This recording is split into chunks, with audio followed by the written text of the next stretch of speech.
Naiz irratian, bigarren kafea.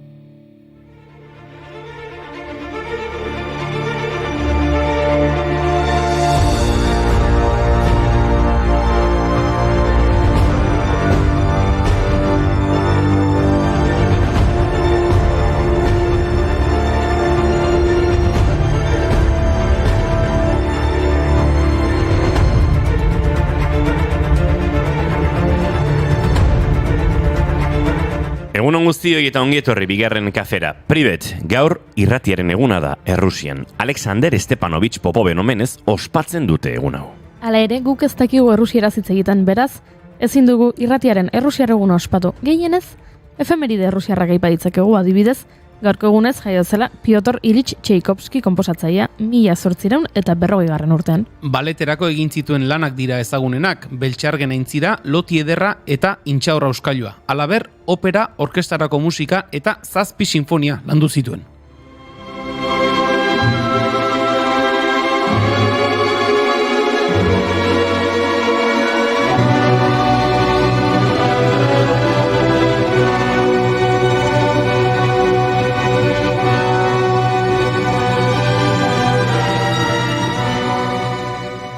Egun garrantzitsua da musika efemeridei erreparatuz gero. Gaurko egunez estrainatu baitzuen Beethovenek bere 9. sinfonia baita ere, Bienan, edo gaurko egunez jaio zelako baita ere Johannes Brahms, musika erromantikoko konpositore alemaniarra.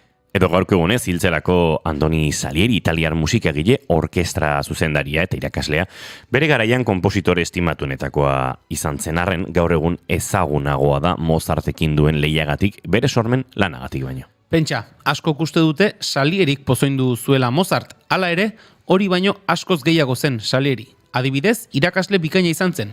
Beethoven, Schubert eta Liszt bere ikasleak izan ziren.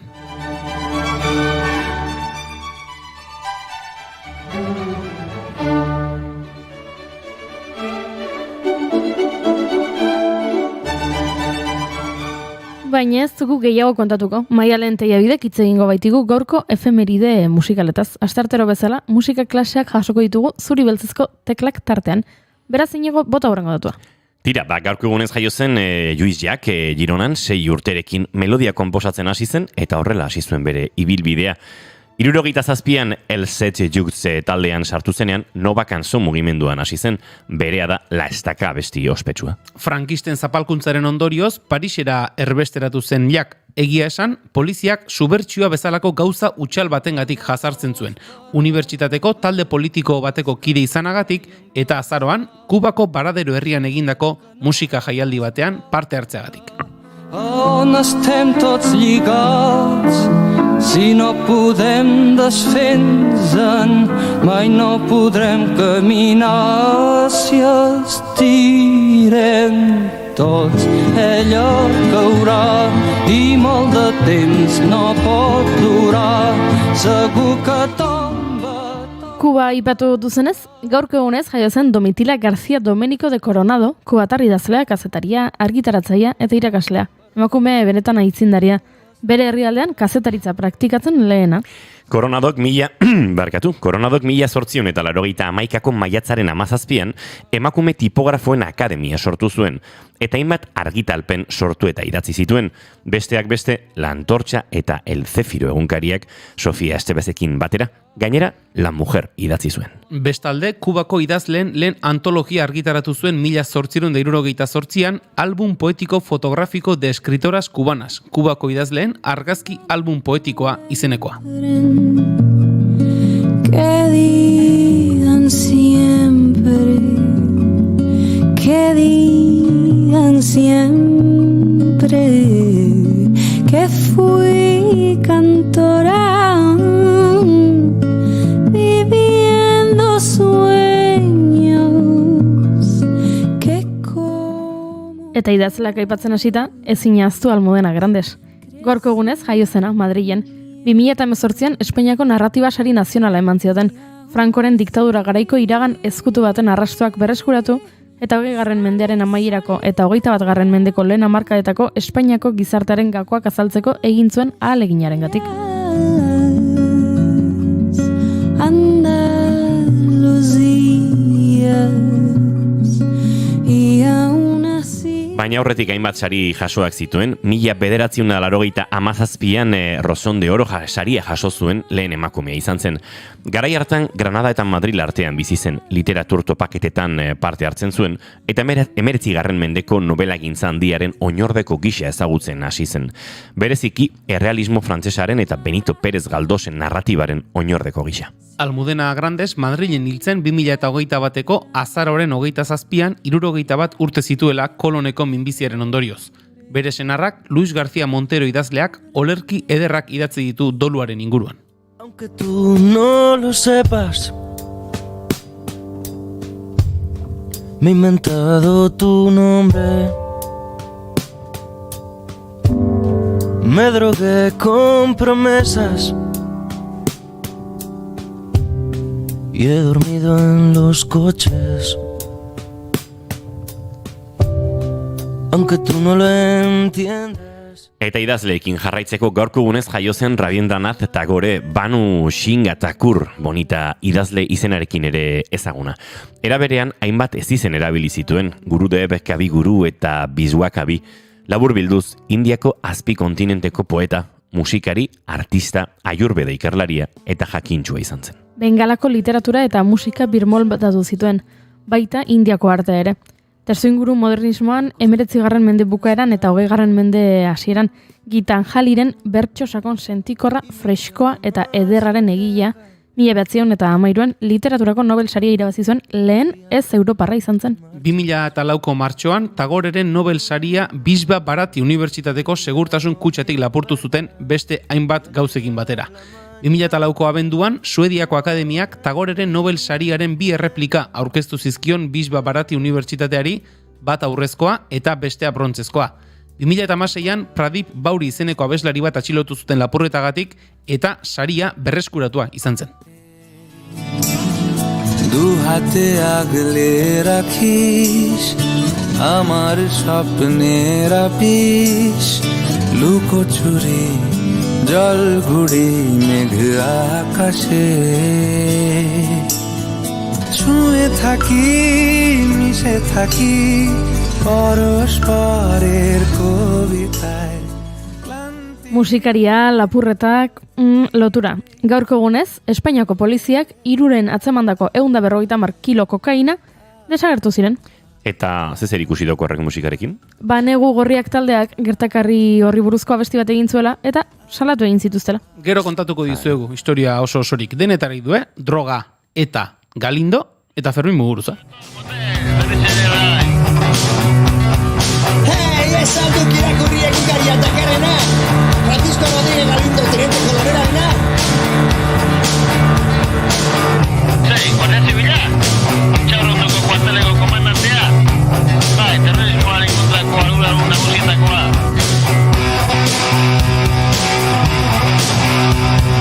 Jada, inago zekarritzen, jada!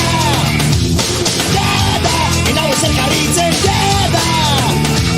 Jada, inago zekarritzen, jada! Jada, inago zekarritzen, jada! Tira, nahiko efemeride kontatu ditugu gaur, eta akaso gaurko saioari hasiera emateko moduan ere bagara, ezta? Noski, isa larralde etorriko da, su artifizial eta piroteknian diharduen suak konpainiaren sortzaileetako bat. Haizea marti hartu larun batean izango da jotzen eta disko berria prestatzen dabil. Gure jazera gustokonetako izango dugu Bartzelonatik zuzenean. Maialen Teiabidere musikaren, drogaren inguruko reportaje bat, Maialen Teiabidere musikaren inguruan, drogaren inguruko reportaje bat izango dugu, su artifizialak ere bai, segilago izango dugu gorkoan. Kafe asko. Maiatzak 7 ditu, eta aste artea da hori izan behar da, ez? Ongi etorri guztioi, bigarren kafera, naiz irratian zarete.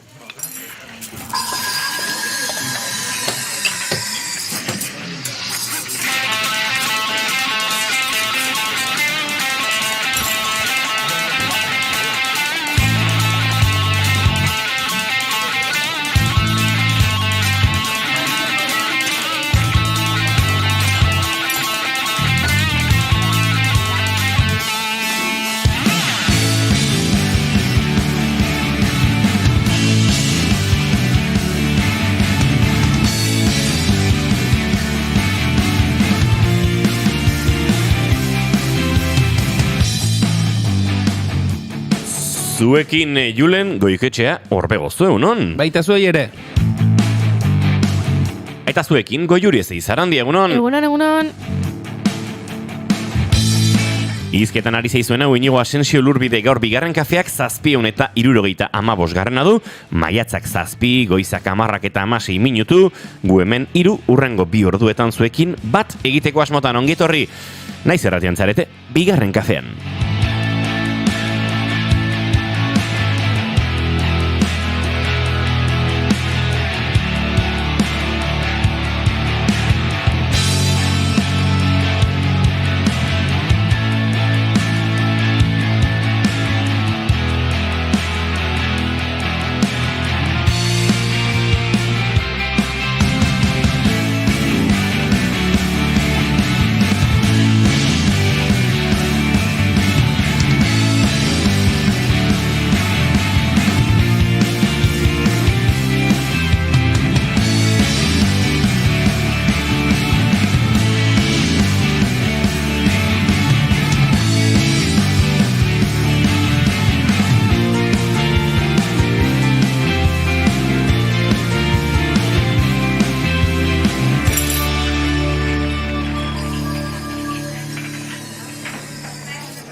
Udazken ilun baten egun euritsua azaroan, gogoratzen du nola egon nintzen kalean, zure esperoan lehen aldia izango baliz bezala, eta hostoak jauzi ziren euri artean, eta hostoak jauzi ziren euri artean.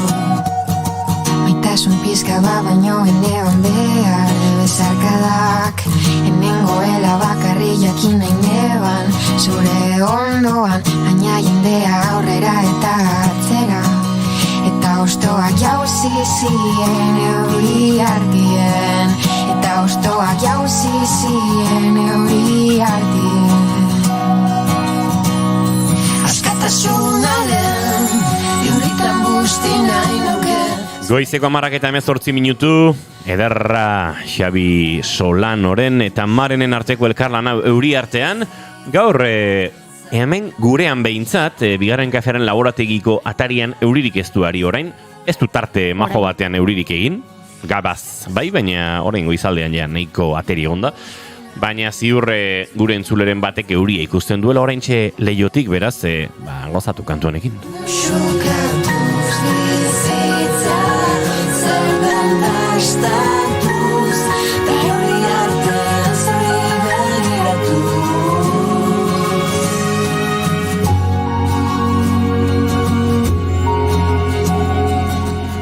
Julen Goiketxe Orbegozu, zein da zure maite duta? Begira, gaurkoan etxe aldera ingo dut apur bat, herri aldera hurbilduko naiz, ze duela urte batzuk, alegian, martxan jarri zuten, duela bestein bat urteatzera eginda, herrian martxan izan zen antzerki taldea. Horre, 80. hamarka da buelta horretan eta izan zen, herrian mugimendu apur bat, antzerkiaren bueltan, Eina hundi batean, bere garaian Inaxio Begiristainen figurari esker, uste bigarren kafean ere bere inguruan aritzeko aukera izan zen dutela, herrian zaletasuna sortu zuen, gero urte askotan egia da, itzalita egon dela zaletasun hori edo, antzerki taldea izateko grin hori edo, baina Inaxio Begiristainen jaiotzaren mendeurrenaren bueltan, berrabiaratzi zuten, Intxurre elkartearen ekimenez antzerki taldearen bueltako jendea, bere garaian oso gazterik antzerkian ibili zen jende baten bueltan, herriko beste pertsona batzuk ere tartean sartuta, eta orain aurten 2024ari begira Intxurre elkarteak kultur beka baten aurkezpena, Jesus esango dugu, Inaxio Begiristainen izena daraman kultur bekaren deialdia zabaldu zuen, eta proposamen ezberdinak jaso ostean, herri antzerki proiektua izan da, beka hori jaso duena, eta askotan esaten da, garai batean egindako gauzek ez dutela jarraipenik izaten, jende gazteak ez duela gauzetan parte hartzen, herri antzerki proiektu horretan badira, egun 20 gutxi urte dituzten herritarrak ere, eta beka hori irabazi ostean, bazuten lehen ere, zerbait egiteko intentzioa, baina beka horren deialdien oinarrietako bat bazen, 2024an disiplina edozein izan da ere, zerbait egitea, eta kasu honetan antzeslan bat egin beharko dute, eta gaur jakin dugunaren arabera, ekainean bertan taularatuko dute, joezak berriro Sam izeneko antzeslana, beraz, beraien ekimena eta beka honen bultzadari esker, herrian berriz ere antzerki taldeaz gozatzeko aukera izango dugu. Omen dute asmo herritik kanpora ere emanaldiak emateko, beraz, posteko albistea. Alegi arrontzat behintzat. Akaso ez dakizu bigarren kafeak bere tokitxoa duela antzeslan horretan? Badakigu. Txintxarren jakin dena daki. Badakigu, gu gutxi gara, herrian gutxi gara, eta hemen gauzak dana jakiten dira onak, eta txarrak kasu honetan onak dira, eta mai gorostia gere hor dabil, buru belarri. Atzo ikusi nuen, alegian. Zure etxerik gertu, alegia. Txain. Hori da. Baina mai gorostia garengatik esaten genuela uste zenuen? Hor harrapatu Ara? Ondo goiuri, ni naiz hain bizi ibili. Hor harrapatu nauzue. Egintzat edo eman dute. Bale, jazta orain, etorri ze burura. Bai? Bai. Ados, listo orduan. Bai. Berak alaba dio? Bai. Gero esango dizuetea hori ote den, baina jaipa hortziko dugu. Hortziko dugu. Bai, espaldi daukat buruan kantu bat, oso egokia litzatekena antzeslan horrentzat. Akaso osatu behar dut. Horren ikarri zabiltza? Osatu behar. Akaso osatu behar dugu. Hori ere bai. Bals frantziar ritmo behar dut. Bueno, komuneko papera badaukagu. Komuneko papera badaukagu. Zuka bestiak ez adituzu idazten. Klinexetan, hegazkinetako servietetan. Gasaren faktura batean daukat idatzita baten bat. Hori. Komuneko papera badago, beraz, hasi idazten. Idatzita daukat. Orduan? Musika behar dutela pixkat, eta jutu. Bale, listo. Eina dago orduan. Kaso aste honetan. Julen aurpegia izan da... Akaso aste honetan. Zergatik ez? Aurrera. Egunon gaztiak dio Indiokerrek eta Edita Brokosek egunon guztio itxema solanak ere, Indiokerrek dio Julen prest eta gero, ze ona, boligrafoarekin jolasten eta guzti, hoi da hoi artea, gaurkoan 15, gogoak, improvisazioa, konpenetrazioa, oso ongi. Ostras, ze hain ondo ibili gara dantzan, Oso ondo ibili gara. Eta Gorka dio egunon, ateri da, danik aste osoan jai. Ondo Gorka, nuntzaude, Hernanin, Gorkarekin ez dago jakiterik. Nire maite duta da gauza puntatzen direnan orain arte nire bizitzea kokatu behar dut herrira bueltatuko naiz, Zumarraga batzutan triste eta beste batzutan pozik. Akaso, ez da Hernanin Gorka. Bueno, kontatuko diguzu Gorka. Indiokerrek dio, zer da herri txikia, Julen? Jijiji. Onago, Juri. Zer da herri txikia? Zer da herri txikia? Aldera zaila dari, Galdera ez alda, zer da herri txikia? Ez zer da herri txikia. Gure herria txikia ote den, bai? Indioker, 1.500 gara. Zemat? 1.600 buelta horretan. Koma bat jarri du, Zer da herri txikia? Julenen herria, alegiakoa da Julen, bai? Bai, 1.600 buelta horretan. Ezuk nahi balin baduzu filosofatu herri txiki bat zer den. Azaltzeko hori ere ondo, Bai, Goiuri dio. Ikusten, gaur esna nago. Ohartu naiz, Julenek... Ni ez bezala. Hori da, zu ez bezala. Gorkak beste maite dut adokamen, aste honetan grabaketa daukat kulturzasteako, eta atzo urtzi urkizu, da ostegunen Julen magoa. Bueno, nola da bien hemen Gorka non stop, bat eta bestearekin. Eta autopromo pixate egiten, bigarren kafean, ondo.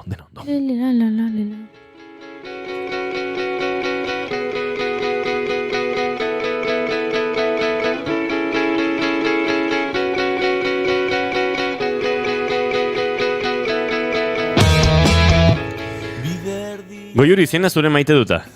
Nere maite duta da, atzo aipatu nizuen, atzo maiatzeko lehenengo astelenean Met Gala ospatzen dutela New Yorken, eta beraz atzo izan baitzen, maiatzeko lehenengo astelena.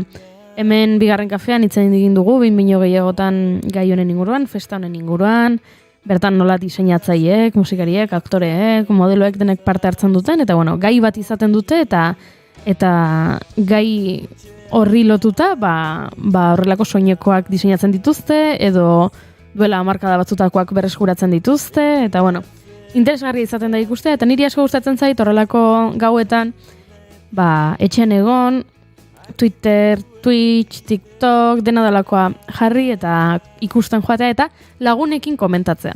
Eta atzo antxe aritu nintzen lagun batekin, komentatzen, hau niri hau gustatu zait, niri hau ez, honek zentzua dauka, ez dut ulertu honen mezua, honek zer esan ote nahi du, hau noizkoa ote da, jantzi hau berriro ez, hau ez horrela bueltaka ibili ginen, eta asko maite dut hori. Egia esan, badibidez, behin baino gehiagotan esan dut, ez nien naizela futbolzalea, orduan, final bat, jendari gustatuko zaio lagunekin komentatzea, ez da, jode, hau nola, ze jugada ona izan den hau, edo ze teknika ona, edo ze estrategia kaskarra erabiltzen ari diren partida honetan. Hori, nola, nik futbola zudan ikusten, hori ezin dut komentatu, baina, bai, Met Galan, gertatzen dena, beraz niretzako, hori da, futbol partida bat ezela komentatzea, lagunekin, hor mugikorra sutan, eta tira, hori maiz dut, eta esan behar dut, aitortu behar dut, nahiko fin aritu dela jendea. Aurtengo gaia zen Sleeping Beauty, loti ederra, baina ez zion referentzia egiten loti ederra ipuñari, baizik eta luzaroan izkutatuta egon diren jantziei, soinekoei, agian soilik behin jantzi daitezken soineko auskor horiei, artisautzari omenaldi bat egin nahi zioten, eta adibidez Nicole Kidmanek jantzi du 1951 urteko Cristobal Balenciaga bat. Pentsatzen dut Getarian josia izango zela agian, izan liteke, eta atzo New Yorken zegoen soineko hori, edo Kendall Jennerrek eraman zuen 80ko hamarkadako Alexander McQueen diseinatzearen soineko bat, sekula santan ere pertsona batek jantzi ez zuen, hau da, egin zutenean josi zuten, zuzenean jarri zuten maniki batean, argazkiak egin zizkioten eta gorde egin zuten. Eta orduan, inoiz jantzi gabe zegoen, eta berak berreskuratu egin du, eta horrelako detaiak egon dira, soineko oso zarrak, orain zegit zahar berrituak, eta politia izan da.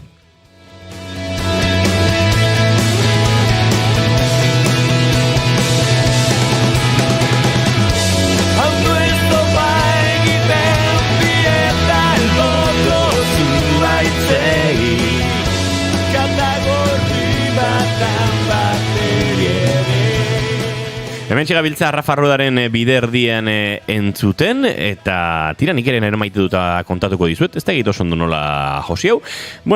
Kontua da atzo joan ginela, Imanol González Gurrutxaga eta biok lokalizazio bat egitera, ez da egit esan daiteken, hor film labur bat duela eskuartean, eta laizzer izango dela rodajea, hainbesteraino kontatu daitekela esango nuke.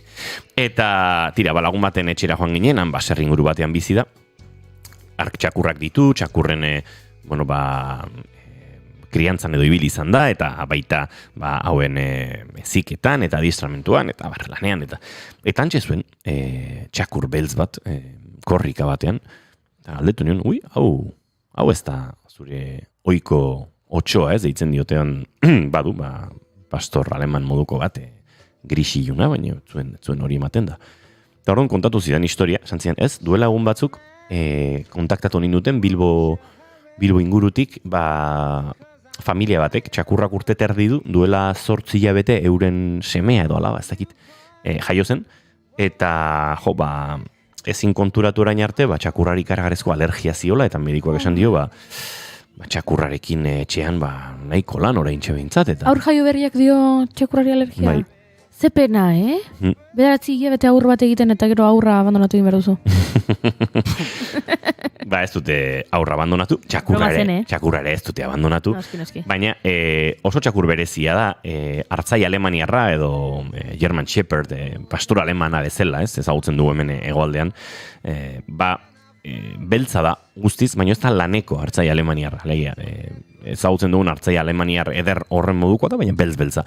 Eta hori zergatik, Sevillako ezitzaile batek hala egiten duelako. Errusiako odolinia batzuk edo mantentzen dituzte, eta hor badakizue, nahiko eskrupolosoak izaten direla, txakurroien jatorriekin, eta normalean gurutzatu edo egiten dira, jatorri konkretu bat duten txakurrak, eta harta beltzak ateratzen dira, eta oso txakur jatorra, eta oso txakur polita, eta oso txakur goxoa.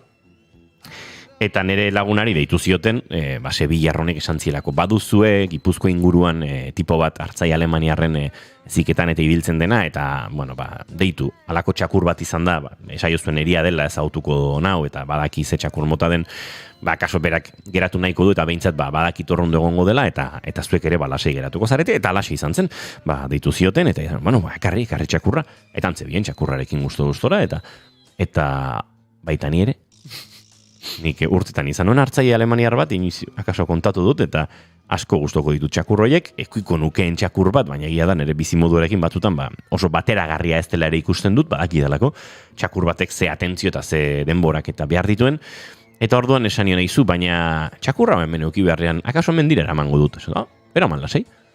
Antxe furgonetara keinu egin genion, sartu zen errex, etorri, jetxi, hemen irrati inguruan ibili zen, goiurik ukizuen tarte batean, nire arropak eta aldatu bitartean, eta joan ginen mendira, eta oiri sentsazioa, txakurrak zurekin urte bete balerama bezala, lau izena du, lau, zatoz, eta antxe zetorren, euskeraz ez daki berez, ari erderaz egin diote, baina errex ulertzen zidan, eta igual norbait ikusita, ura, ikaratuko otezanaren arriskuz, ze txakurra oso zintzoa da, ez du iaia jendea, ez da egite, jendearen gana urbildu ere ez da egiten, ez da hor muturra sartu eta jolasean hasten den horietakoa, kaso egiten badiozu, orduan urbiltzen da, bestela, jendea pakian ozten du, baina pixkat jendea ez beldurtzeko, lau, torri, hemendik, eskubita egiten hemendik, eta horren, gurutzatzen ginen mendian jendearekin, eta berak distantzia mantentzen zuen, eta gero erosketatzuk egitera joan nintzen, eta arate ira itxita.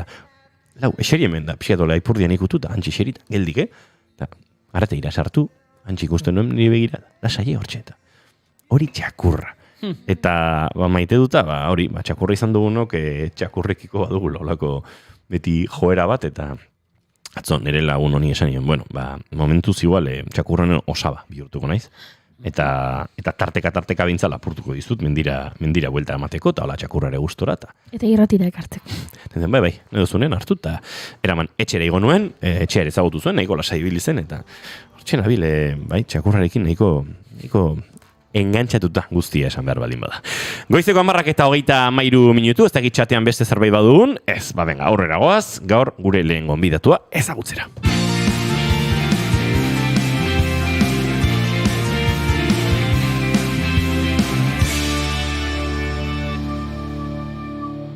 Bigarrenak ez direlako beti okerragoak, bigarren kafea.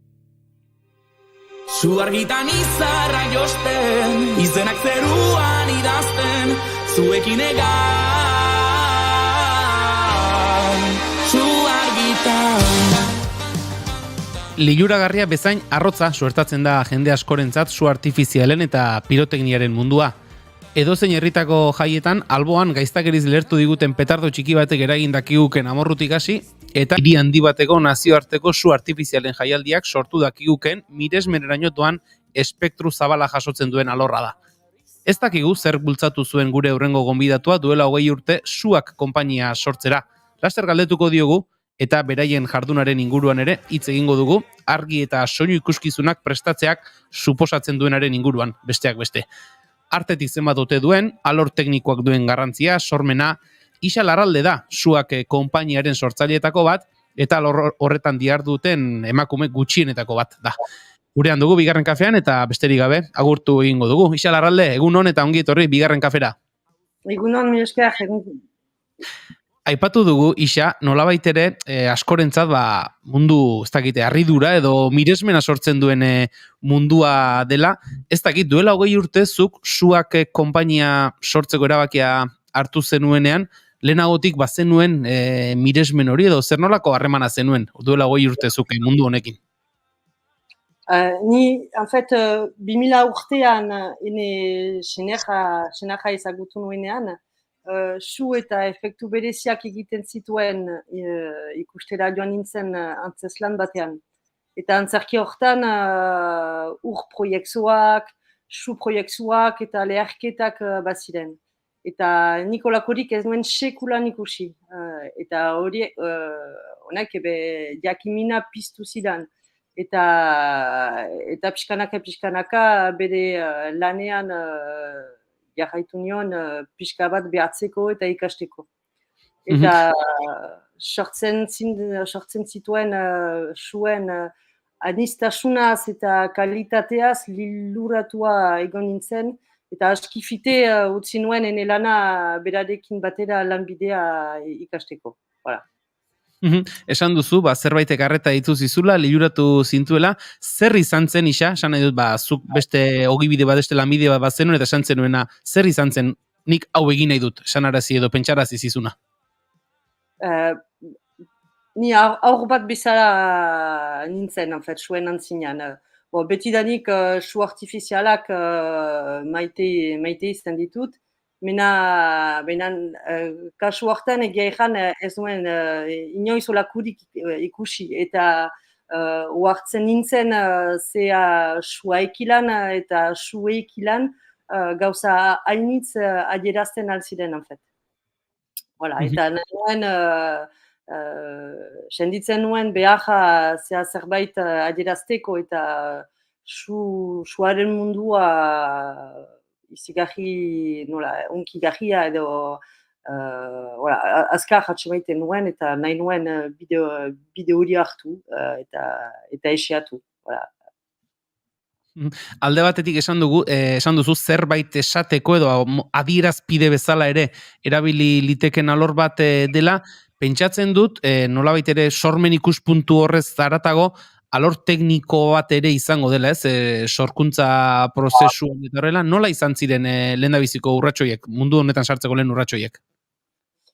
Nik ikasi dut Enesen Ajaekin, berak suegile zen, beraz ikasi du zinez produktuen erabilpena, eta berarekin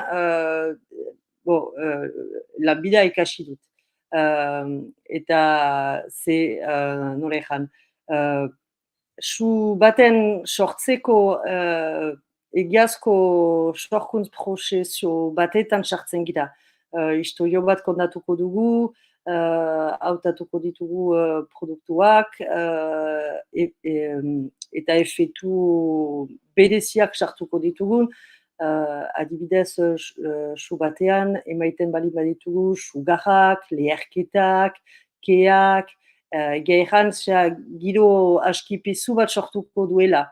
Eta argitsuagoak hartzen baditugu, koloretsuak hartzen bali baditugu, hor giro oso harina alaia izanen dela.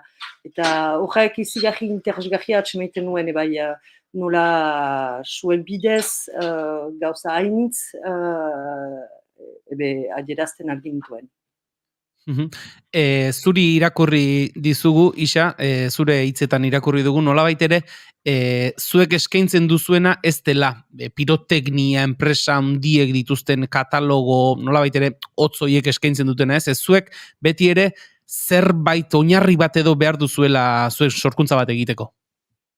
Bai, gu deia elkarte bat gira. Ez dugu finantza errentagarritasun bete beharrik. Eta horrek diferentzia handi bat egiten du pirotekni enpresa handi batekin konparatuz. Finantza logika guretako oztopoa da sorkuntza librerako.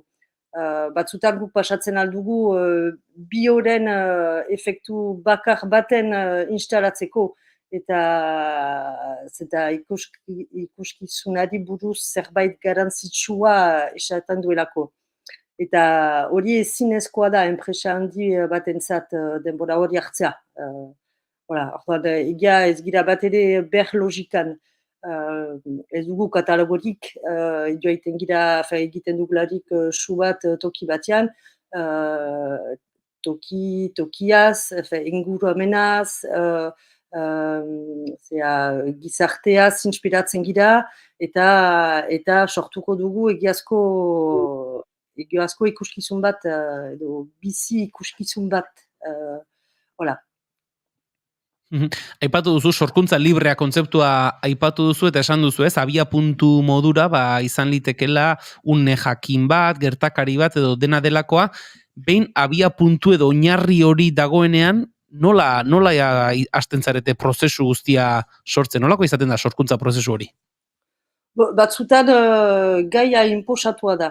Batzutan antolatzaileak gelde egiten digute,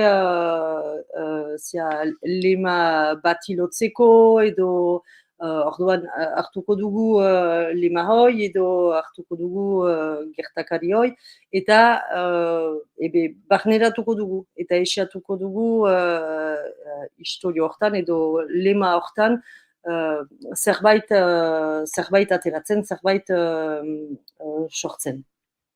Gure nola ejan, orokorrean albiste sozial, politiko edo kulturaletan inspiratzen gira. Beraz, egiazko ikerketak egiten ditugu eta esiatzen dugu gaiari buruzko ikuspegi berreskuratzea. Nolabait ere bezero baten lekuan jarriko naiz ni orain, Isa eta nik demagun proposatzen dizuedala gertaera jakin baten inguruan, ikuskizun bat edo sortzea. Gero, esan nahi dut, nola adierazten zaio, nola azaltzen zaio bezeroari, horrelako suak erabiliko ditugu edo horrelako kea erabiliko dugu, hori bezero hori azaltzea ere pentsatzen dut ez dela erraza izango, ze askotan bezeroak, nire kasuan esate baterako, alor honetan jakintzarik ez duen jendea izan liteke. Bai, hautatzen ditugu produktuen aukeratzeko hainbat irizpide erabiliz egiten da. Koloreak, soinu efektuak edo efektu bisualak badira, eta guk musika tresna bezalakoa da, afinatu behar ditugu. Giro bat jartzeko aukera emaiten digute, emozioa sortzeko. Adibidez, leherketak, sugarrak, keak, astuna erabiltzen baituzu, oso giro astuna izango da. Eta pixkanaka guk gure historioa egiten dugu, progresio bat sortuko dugu, eta progresio horren arabera, efektu bereziak edo efektu oso oizko efektuak erabiliko ditugu. Gero, susiri bat badakigu bombak izan behar direla, orduan beti sartzen ditugu olako produktuak, bainan sartzen dugu ere guk egiten ditugun produktuak ebai. Historioak ondatzeko behar ditugu jenden emozioekin jolastu. Beraz, sekatuko dugu nola ze efektu eman emozio berezi horiek sortzeko. Hola. Bai. Bai, esan. Ez. Behar dugu transmititu zerbait. Antzerki batxan bezala edo musikan bezala dramaturgi bat sortzen dugu. Eta dramaturgi hoi sutan emaiten dugu. Voilà, da gure egiteko moldea.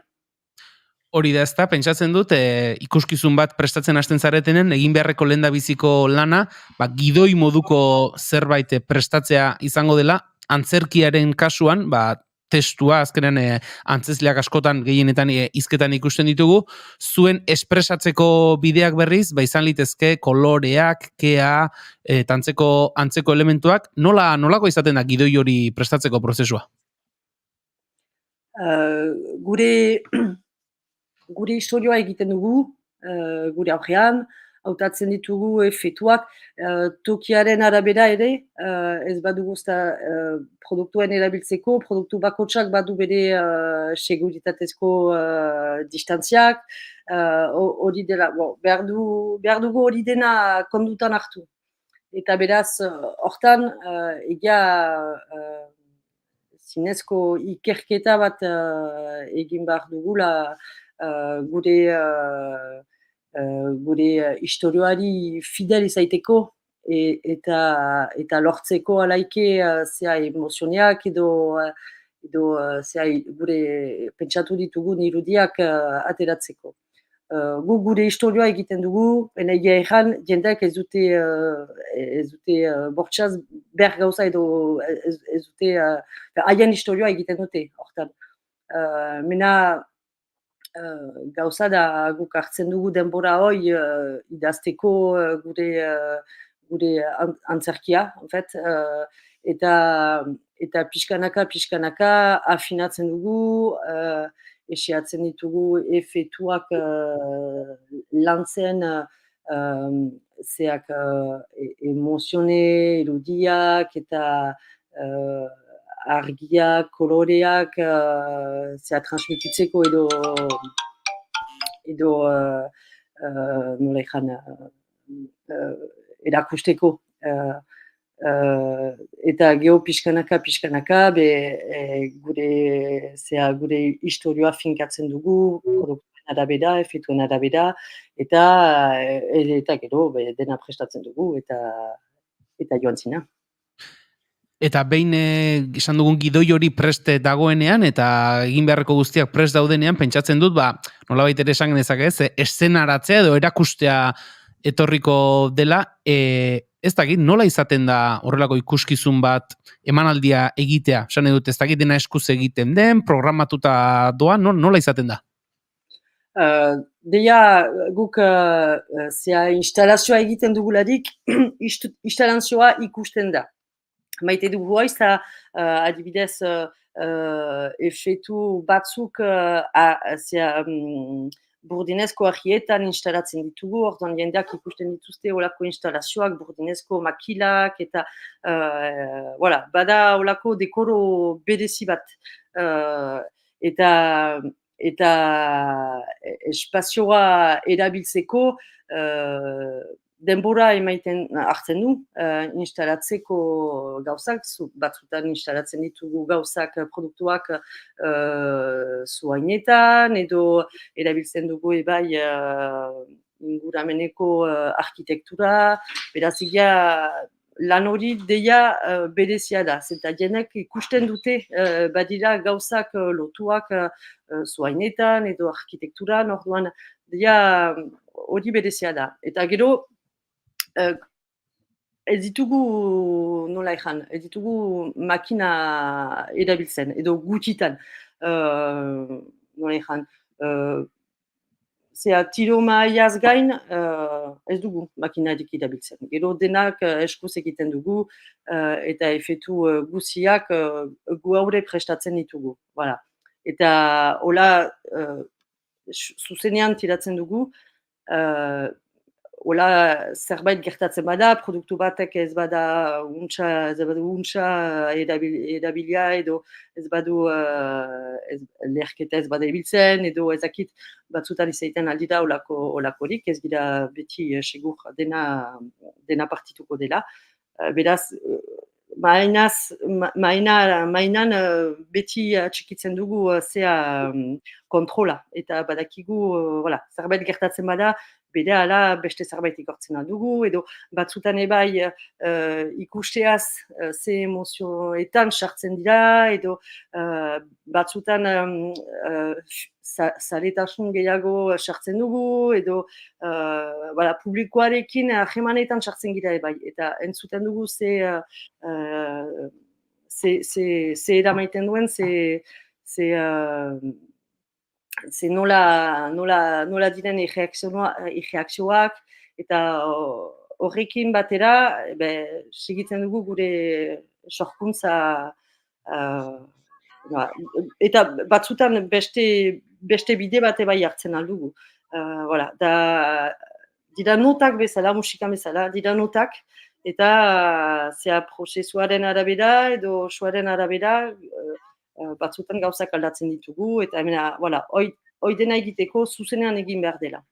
Ezin dugu hori dena programatu, bestenaz, batzutan gertatzen da, batzutan ikusgarria oso finkatua da, eta gure gidoiatik ez dira ateratzen.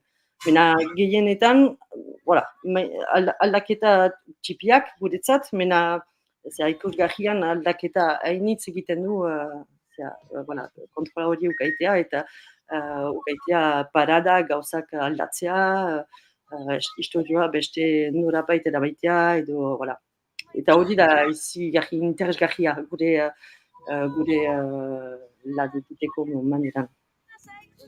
Esan duzu, Isa, jendearen aurpegiak, jendearen emozioak eta lortzea eta mugitzeak gustatzen zaizuela hori izaten dela helburua. Pentsatzen dut, emanaldi bat egiterakoan jendearen aurpegiak ikuste hutsarekin konturatuko zaretela, ez? Hau funtzionatzen ari da, edo hau akaso beste modu batera egin behar dugu. Horrek, aurpegia ikuste hutsa zuentzako informazioa jasotzeko modua izango da.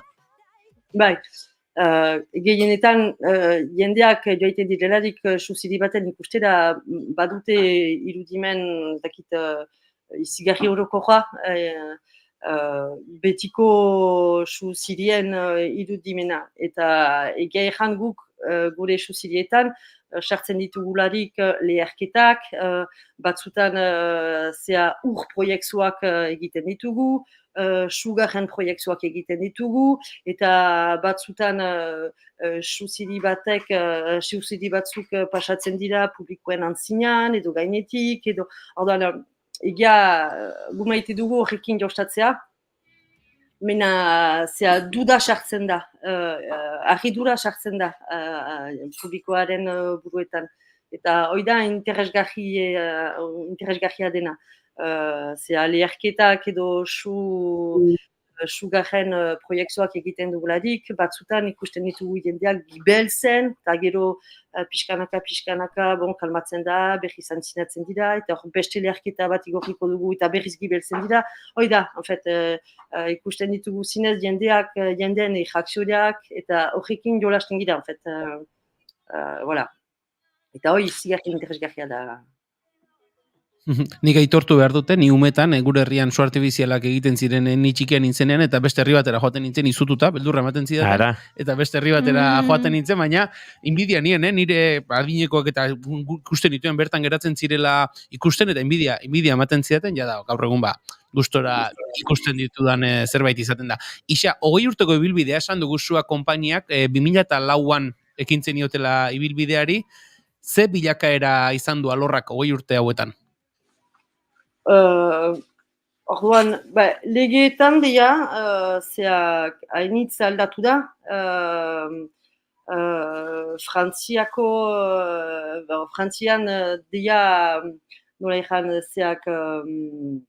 azken urte hauetan, izan dako hainbat gizarte mugimenduaren ostean, Frantziako legediak nabarmen zorroztu ditu produktu piroteknikoen erabilari buruzkoa jaudiak. Gaur egun, derrigorezkoa da trebatzea produktu gehienak erabiltzeko, su artifizialen diploma lortzeko. Eta horrek istripuak murrizten lagundu du, eta hori hona da. Gero bigarren gauza da, ni emakume gisa, gero eta emakume gehiago ikusten ditut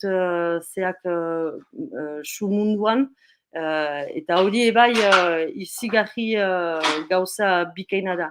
Eta oso eni aldiz inspiratzen nau, zinez. Zenta oartzen ez ebai gero eta gehiago hori ere ikartzen du zerbait sorkuntzan. Beste begirada bat, beste egiteko manera bat, eta hori izigarri garantzitsua da. Eta gero beste gauza bat ere da berotze, nola ekan berotze klimatikoa. Horrekin ere gertakariak izan dira Frantzian, guk egia Frantzia osoan tiratzen ditugu gure suak, eta Frantziako toki batzuetan, orain ezin dira gehiago, suak tiratu arriskua handiegi beita.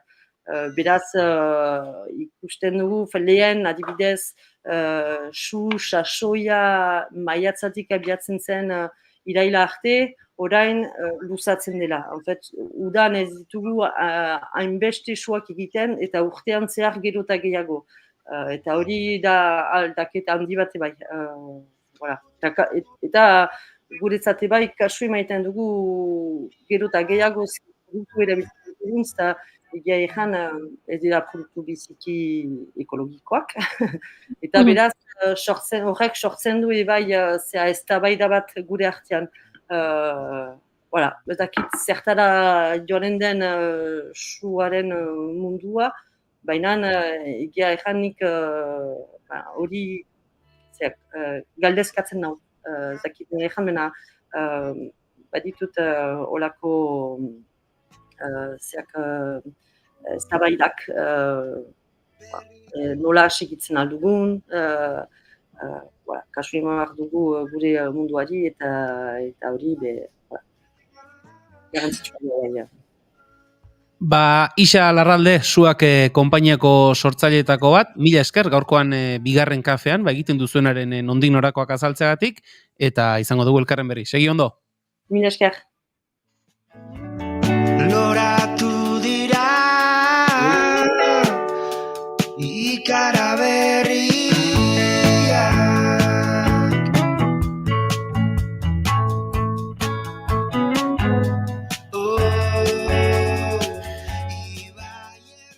Hementxe ari gara Gorka Urbizu entzuten, eta Gorka Urbizu eta Maia Miranda eta konpainia Mexikon dabiltza. Gozo. Aurrekoan Euskal Etxean aritu ziren, atzo aritu ginen Inigo Bilbaurekin, eta egun hauetan kontzertuaren eta kontzertuen inguruan aritzen zaigun, baina antxe bilira, baina ez dakiguna da, non da bilen arkakuxo, Mexikonez, dut uste? Mexikonez, eta Mexiko urruti dago, pentsatzen ari nintzen agian, Gorka Urbizu ikusteko Mexikora joan beharrean, pixka bat itxaron, eta EHZ-etara joaten balin bagara. Hori daukera nada, Oaintxe iragarri dute, EHZ festivalak oraintxe iragarri du bere kartela, ekainaren 28, 29 eta 30 izango da jaialdia, Arberatze herrian lehenengoz, eta gaur asteartearekin kartela iragarri dute, jakin ezue zein egongo den? Bai. Venga, orain arte iragarritako taldei bestein batu dizkiete, ala nola hauen, Broken Brothers Band, Texege, Meule, RTZ kolektiboa, Gorka Urbizu, Voxlow, SSS, Bloin eta U. Gainera eztabaida eta itzalien programa ere aurreratu dute, eta izpide hartuko dituzte besteak beste, festivalen eta musika egintzagaren ereduak, Palestinako egoera, laborarien mobilizazioak, gauza pila bat, Pila bat, entzegei egongo da. Janus Lester, Seisaga, Pelash, Bananas, Belako, Benize, gauza pila bat. Ekainaren 28, 29 eta 30 esan bezala aurten lehen aldiz Arberatze herrian. Uste dela Donapaleutik 5 kilometro iskaxera, horrelako zerbait. Ez haukuze aitzakiarik ez joateko. Ekainaren 28, 29 eta 30 EHZ, esan bezala kontzertuak, mai inguruak, eta festa. Denetik? Festa. Nahi berko du? Egia esan, gustora joango gainateke. Guk julen, egun horietan. Lan batzuk baditugu, pilatuta. Gogoratu naiz. Nik, automatiko garen nintzen datak burura ekartzen, ekainako 28, azken bigarren kafea demoraldi honetan. Iraian bultatuko gara, baina ekainan 28an, amaituko da, aurtengo demoraldia. Ekainako 29, Frantziako turraren abiatzea. Bale, segizuek Frantziako turraren abiatzera, eta nik ekainero 29, larun bat dela, joango naiz ikustea. Libe, Karma, Aira, Gorka, Aratz, Zutagar, Kimule, Lisistrata, Nakar, Sune, eta Kelepo. Dena zuretzako, ez da? Denak ikusiko ditut. Eta gu lanean. Bueno, uski. Tira, bagoaz estudio zentraletara azken ordukoaren bila, 11 kortxe dauzkagu eta segituen Maialen Teiabide gure olkien izango dugu, zuribeltzeko tekli heltzeko, baina oinatza izpuru zein da azken ordukoa. Azken ordukoan nire goiurerekin joan naizela, ez berma da. Bestelako kontua hartuko ditugu hautan. Eta serio xeago jarriko gara, Basauriko espetxean preso bat hil eta 4 egunera onartu duelako publikoki hilketa lakoako gobernuak drogak aindosi batekin hiltzela da hipotesi nagusia eta bere buruaz beste ez egiteko protokoloa zuela aktibatuta. Hedabideren batek zabaldu zuen presoaren heriotza eta lakoako gobernuak gaur arte ez du horren berri eman, naizek egindako galdera bati erantzunez baieztatu du Lakuak presoaren heriotzak. Pasaden ostiralean dirudi bere zeldan aurkitu zutela hilik Basauriko espetxean preso hau, etxe honek jakina litzan duenez gauean droga gaindosi batekin hil zela diote ingurukoek kontsultatukotako iturriek, ez dute baieztatu nahita edo nahi gabe izan zen gaindosi hori. Lakuako gobernuko Nerea Melgoza sailburuaren eskumena da espetxetakoa eta naizek egindako galdera bati erantzunez baieztatu du presoaren heriotza egun batzuetara justizia eta politika sozialen sailburua dio autopsia egiten ari dela eta protokoloak martxan dituztela. Hildakoaren daturik ez dute eman, soilik ez dirudiela indarkeriarik egon denik. Zergatik lehenago ez duten honen berri eman publikoki eman galdetzerakoan, Melgozaren saila dio Gasteizko parlamentariak pasaden ostiralean jakin zutela preso honen heriotza ondoren, El Mundok publikatu zuen ostiralean jada preso bat hiltzela Basaurin eta astebete eskas zeramala gatibu. Hori publikatu arren Lakuako gobernuak 4 egun behar izan ditu gertatutakoaren berri emateko eta gaur xehetasun gehiago ezagutu ditugu honen ingurua. Begira gaude bestalde, zer gertatzen den Rafane dakizuenez, bertako pasabidea Israelgo militarrek hartu dute erabat kontrolpean eta betiko euren jokabide oldarkorrarekin ikusi ahal izango dituzue sare sozialetan, tankeak sartu, bandera guztia txikitu eta Gaza diote guztien gainetik pasatu direla. Hori egin du Nazio Batuen Erakundeak ohartarazi ondoren Rafan lurrez inbaditzea onartezina litzatekeela. Beraz, elikagaiak eta bestelako beharrezko guztia pasatzen den pasabidea bere kontrolpean du Israelek Gazara elikagaiak eta botikak sartzeko zabalik zegoen pasabide bakarra. Egiptoko iturrian Al Jazeera telebista kateari esan diotenez, Israelgo armadak daude pasabidean bertan erabat oztopatuz eta hala hiria lurrez inbaditzeko lehen urratsa pasabidea itxi izana. Hori egiteko zer egin dute? Bombardaketak eta gutxienez 18 pertsona hil dituzte bombardaketa hoietan, tartean aurrak daudelarik. Hamasek sueten onartu eta gutxira abiatu du Israelek aireko eta lurreko oldarraldi hau Rafan esan du momentuz aztertuko dutela, kasu honetan Hamasek emandako suetena baiezko horri, ez dela euren gustokoa eta hala eta guztiz ere Kairora bidaliko duela ordezkaritza esan du Israelek, behintzat hori da gaur gertatzen ari dena eguneroko honetan. Azken aipamen bat, Inigo kasu honetan Donibane Lohitzuneko hotel batean pasaden ostiralean bere bikotekidea hiltzuen gizonezkoa espetxera bidali baitu epaileak 37 urteko gizonezkoari hilketa delitua leporatu diote, aurrez prestatua dela ebazten bada biziosorako espetxera kondenatu lezakete, indarkeria zantzuekin dakizuenez topatu zuten eta atzokoan mugimendu feminista deitutako manifestazioa. Bereziki justiziara begira jarri dira. Lehenago ere indarkeria jasantakoa zelako emakumea eta ez zutelako inolako babes neurri gehigarririk hartu. Urtarrilean aizkorakada bat jaso zuen eta apirilean dakizuenez Ziburuko eraikin batetik 5. pisotik goitibera etorri zen. Babesik gabe utzi zutela emakumea salatu dute, biktima arriskularrian egonik ere, babesik gabe utzi izana deitoratu dutela feministek. Hauxe beraz, kontatzeko genuen Inigo zuena deitza. Eskerrik asko Oñatze Aizpuru eta bai Donibane Lohitzuneko erailketaren harira atzore konzentrazio mordoa izan dira Euskal Herriako hainbat txokotan. Izango dira gehiago eta hala eta guztiz ere ez dira nahikoa izango. Goizeko 11:04 minutu, bagoaz aurrera.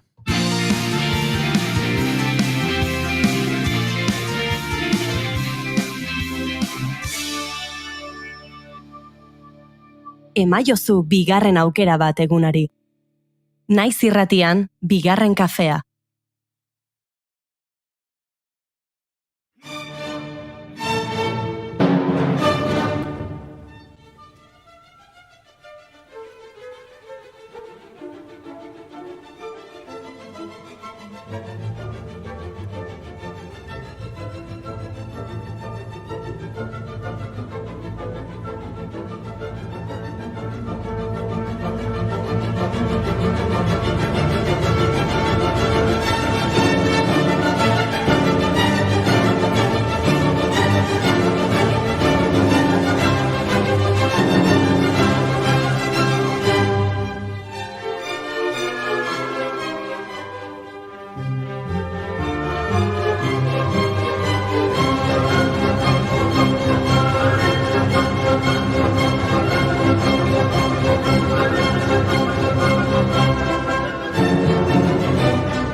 Doinu ederrak, Julen? Ederrak, bai. Gustora nintzen entzuten, Baita ni ere.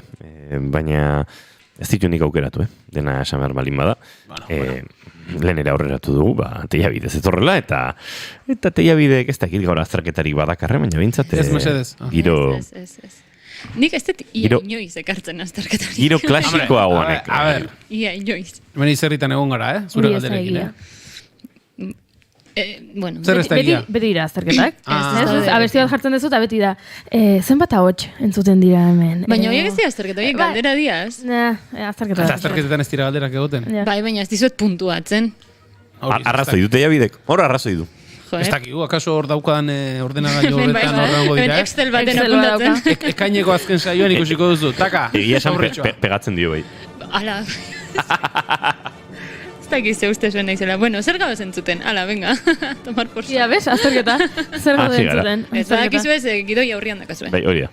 Eta gainera gaur, ez bali mazaten ergandik enteratu, Googleek esango izue, gaur da 9. sinfoniaren estrainaldiaren, Beethovenen 9. sinfoniaren estrainaldiaren 200. urteurrena. Ez da, oso egun potoloa, maiatzak 7. Eta normalian ez dut erreparatzen datetan, zen beti oso zaila iruditzen zait kuadratzea datakin da musikari bat edo beste, baina eske justu gaurko egunekin efemeride deigarri pila bat dauz, eta guztiak 19. mendekoak ekarri ditut, 15 urteren buruan gertatutakoak, eta klasiko mundukoak. Eta maiatzaren 7an batzuk hasi intzian, beste batzuk amaitu intzuten, eta beste batzuk betierekoak bilakatu zian, adibidez, gaurko sinfonia, gaur entzuten gauden sinfonia hau. Entzun dezagun pixka gehiago, posible baldin bada.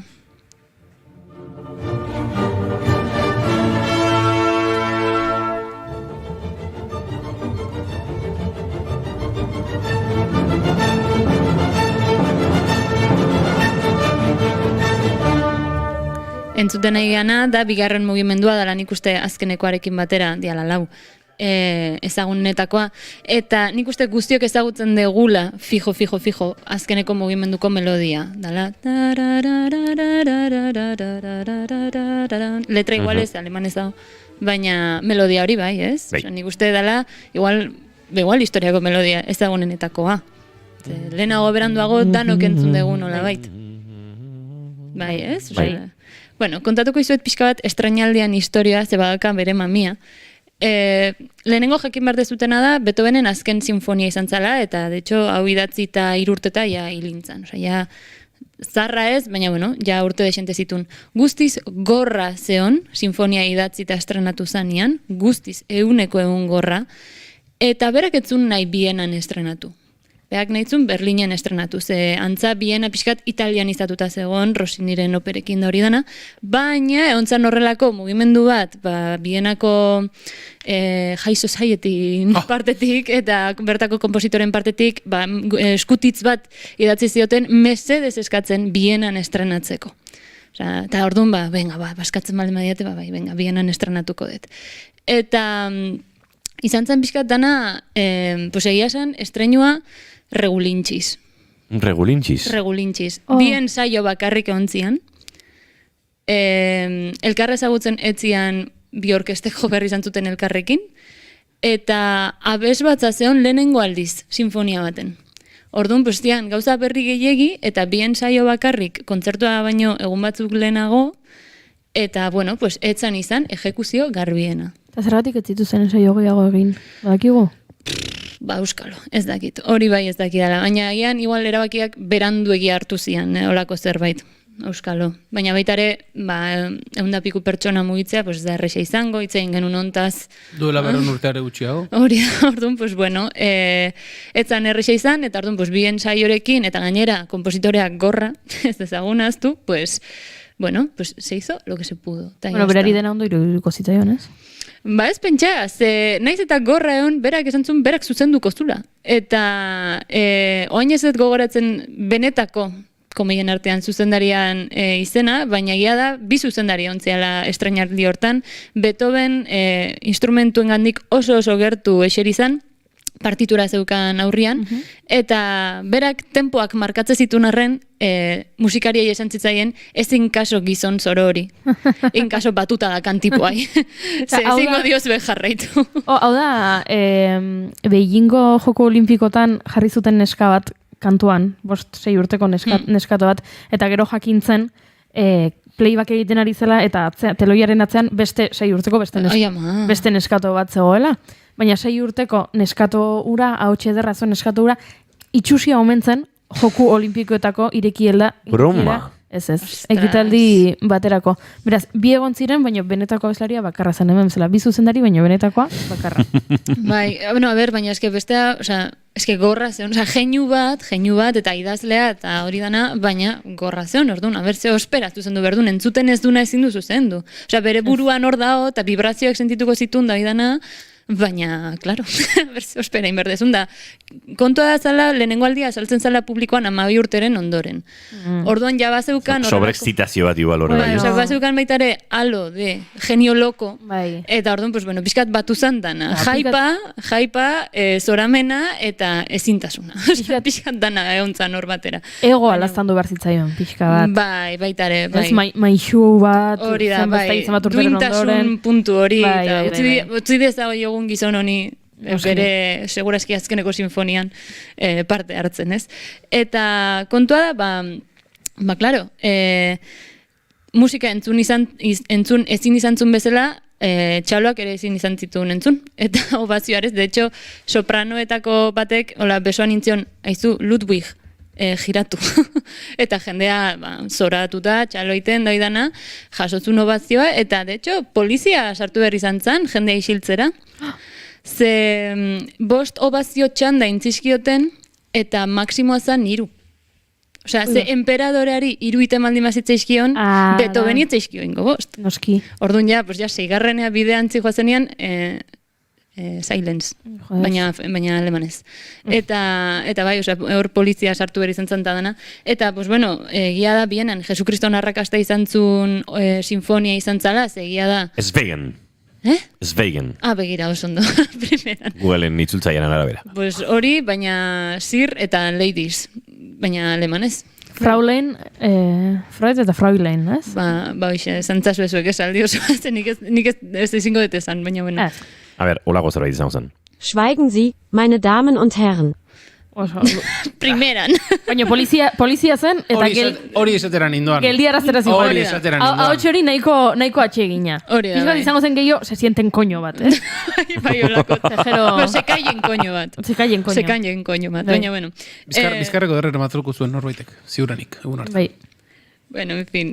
Orduan eskaxe, ez? Ximasiakoa esan dezu estrenaldia, ez? Sekulako arrakastatxoa. Sekulako arrakasta, baina berez musikalki, bueno, pues regulintxiz, ze etzanin garantia gehiagikin.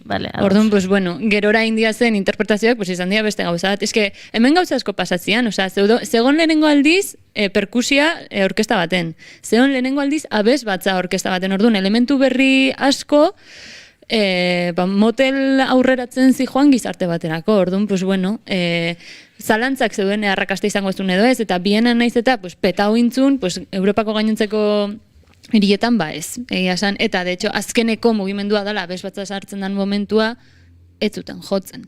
Baita ere, normalian sinfoniek 30-40 minutu irauten dute, eta honek 20 minutu irauten du. Orduan, pues, Beethovenek, lo que me queda en el convento, me cago dentro bat intzun, eta ya está, baina bueno. En fin,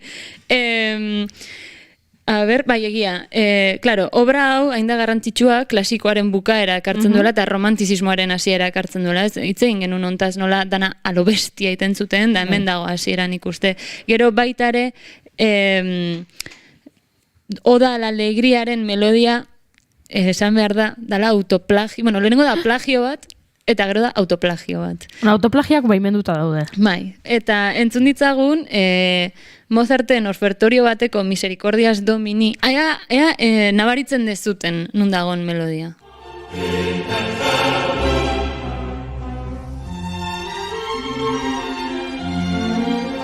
Joea nabaritzen duzuen, dio,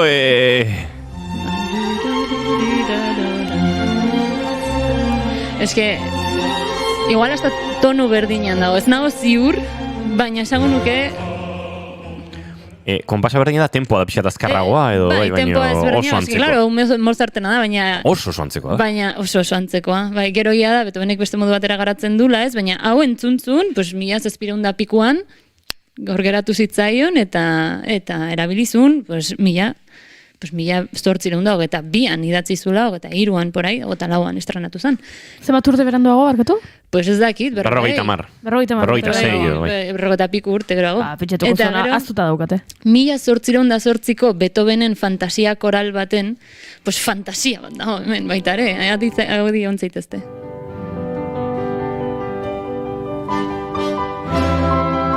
Abeslarietan fijatu bertzate, bale?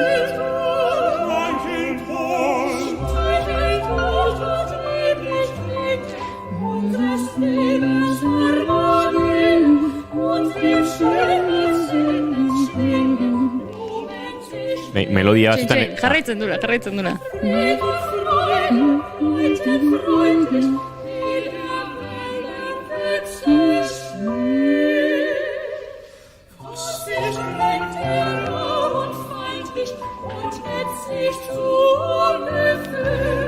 Hemen melodia ez da nabarmena, baina harmonia berbera izango da. Harmonia da super antzekoa da. Hor, eske claro, hemen ez gehaztu behar, gauzak ez dira bakarrik melodiak, baita ere da erritmo egitura, harmonia egitura, eta hemen nik uste ja bai bizio bat dago. Bai. Eta melodia batzutan goruntzera ikitzen jarraitu beharrean igual beruntzoa, baina iaia simetrikoki. Hori da, aldezua bestu bestea gainetik eta ondo geratuko. Eta bigarren hau txegingo zenuke, eta bai. Eta orduan, hau da, 1808. Digamos, evoluzio bat dago bukarako melodiara iritsi arte. Eta erabiltzen duen olerkia, lehenago ere erabiltzen, ustez Schubertek erabiltzen dula, baina, Schubert sentitzen dugu, baina zure bersioa ez da, bai, iritsi da etorkizunera, baina ez epizidade maila hontan. Orduan, Beethovenek irabazi du olerki honen erabileran. Baina, bai, eta gainera, sinfonia honek bere biziko simbolismoa daka, ze politika munduan pila bat erabili da. Europar Batasuneko ere zerkia da, baina eske bigarren mundu gerran, bi bandoek erabiltzen zuten, baien historiok defendatzeko, baita ere, eta hori simbolo modura edo ikono modura, eta gehiagotan ere erabiltzen da, eta batez ere askatasuna hitza erabili nahi danian, ateratzen da hemen Beethoven a la primera. Oso erre ematen zaio playari sinfonia honekin. Ez nago oso ziur zergatik, ze egia da, ez askatasunan inguruan hitz egiten, baizik eta alaitasunan inguruan, baina, de hecho, Berlineko murua bota zenean da hori guztia, hau jo zuten, bi Alemanietako musikariak elkartuta. Hori, simbolismo handiko obra bilakatu da 200 urte hauetan zehar, eta nik uste izaten jarraitzen dula, esker eserkia bilakatu da, orduan, en fin, aurra jarraitu gauze, urrengo urtean, maiatzan 7an, beste handi bat hiltzen. Ai, haze egun... Maiatzak 7... Haze egun iluna. Gauza batzuk horreratu ditugu, baina, karo.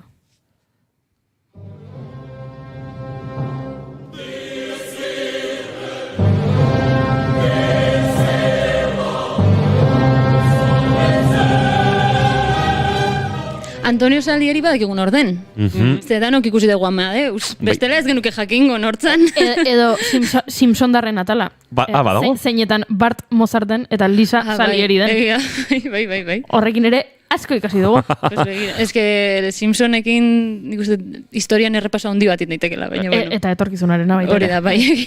Nik uste dut Amadeus ikusi nuela autobus batean. Nik eskolan. Gogoratzen dut. Eskolako bidei batean edo... Zuk Amadeus ikusi zu autobus batean, Julen? Akaso, baina nez goratzen. Nik eskolan baita ere. En fin, Mozarten etxaia izateaz gain, bere garaiko kompositore garrantzitsuenetako eta emankorrenetakoa izan zen. Eta komposizioko irakasle ere izan zen, Liszt, Schubert, Hummel, Mozart Junior, eta Ludwig van Beethoven! Tan! Baina, bai, Beethovenin irakaslea baita ere. Eta Mozarten heriotzaren inguruan, 1781an izan zela, gezurrasko esan dian arren, jakina da, Salierik itzula enbenenatu Mozart hori hasteko, eta etzian best friend, etzian super ondo eramaten, baina errespetu handia zeon bien artean, pues bien lanaren artean. De hecho, per la recuperata salute di Ofelia izeneko lan bat elkarrekin idatzi zuten. Entzun dezagun zatitxo bat.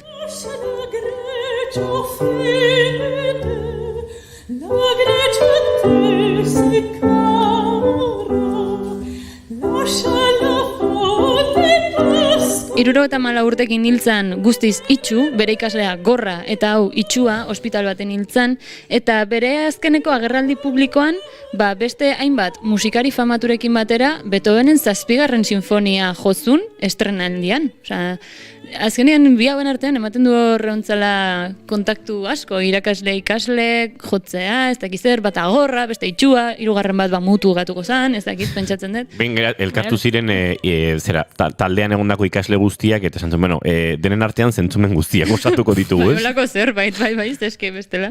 En fin, eta orain entzun dezagun, nik uste, hau, agian ezagutzen dugu. Saiatu naiz jartzen ez hain famosoa dena. Baina nik uste ezagutuko dugula.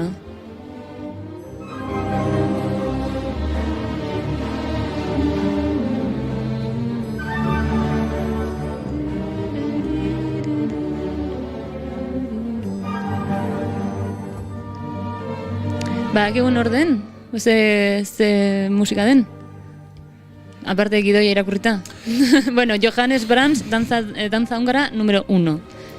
Johannes Brahms da, ez dut esango nire favoritoetako bat, baina, asko gustatzen zait. Da 3B handietakoa, dela Bach, Beethoven, Brahms, oso kompositore garrantzitsua, eta 1893ko maiatzaren 7 jaio zen. Nik ala ere, data horiekin, dula inbesteko data horiekin, beti zalantza egiten dut, egia diren ala ez, Gara jontan, gara jauetan ja itentzian hau da gero, Shakespeare eta Cervantesen kontu horrekin bezala, gero gezurra dela, eta... Baina hori ez da urte pila bat lehenago, askoz lehenago da, baina honek nire zalantza egiten dut. Bueno, Brahmsen argazkiak daude. Eta grabazio bat dago, esanet ja nahiko... Nahiko garaikidean, baina bueno... Beethoven izan zen Brahmsen inspirazio handienetako bat, eta, de hecho, Brahmsen lehenengo sinfoniari Beethovenen 10. deitzen zaio askotan, ze hor, entzun daiteke ez, zeinengan pentsatzen zion idazterakoan.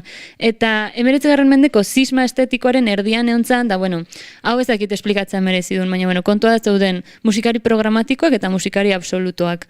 Brahms, 2. taldean zegoen, eta Brahmsek esaten zuna zen, musikan izenburuan ez dala berrez zer entzuleari irudi bat sugeritzen diona.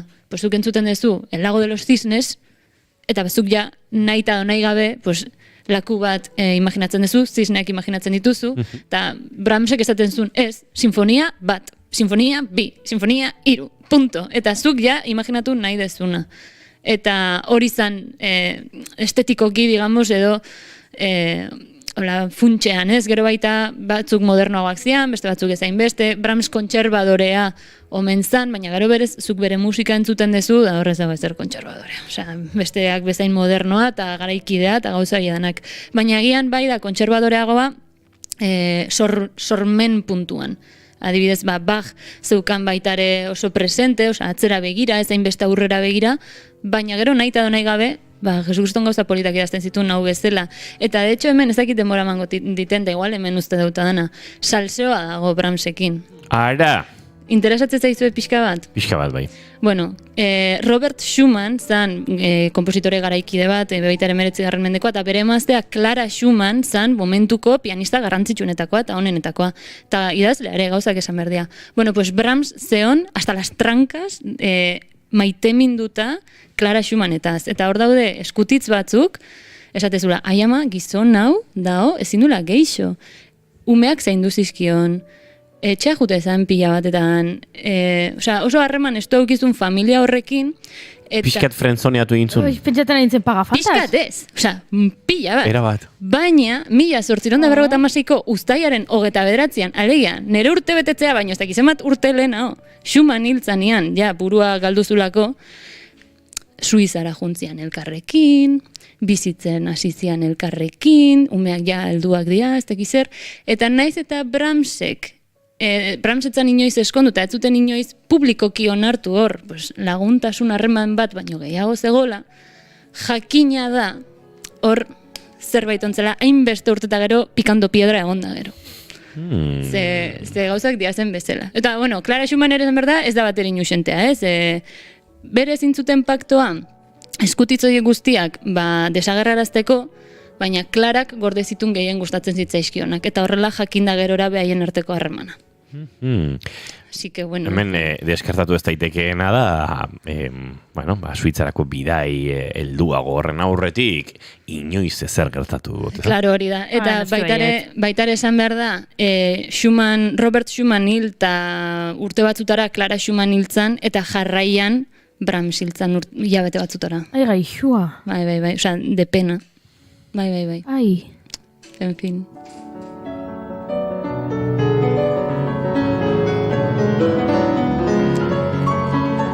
Eta, bueno, Tchaikovsky geratzen zait komentatzeko, baina, bueno, 1840 maiatzaren 7 jaio zen, da nahi balmezu investigatu behar zuen kontu.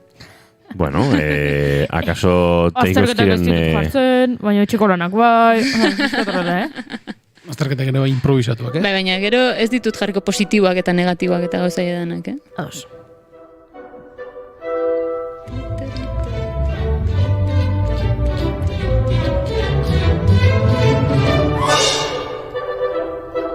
Bartuko dugu tartea Tchaikovskyri heltzeko ere, honen batean, ez?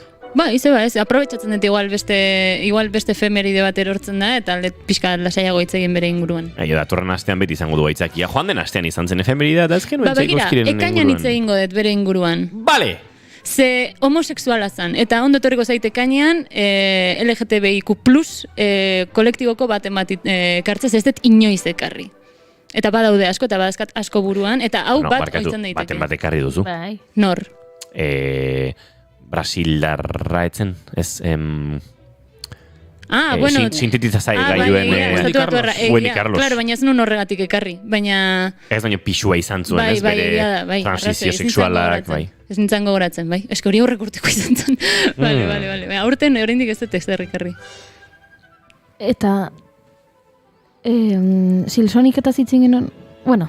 Superheteroak dira. Ez, baina errepasatu egin behar dut, eta kontatuko dugu. Vale, primero. Edo superheteroak direla uste dute. Bai. Maia Lenteia bide, eskerrik asko. Ez orain txik. Zan ondo.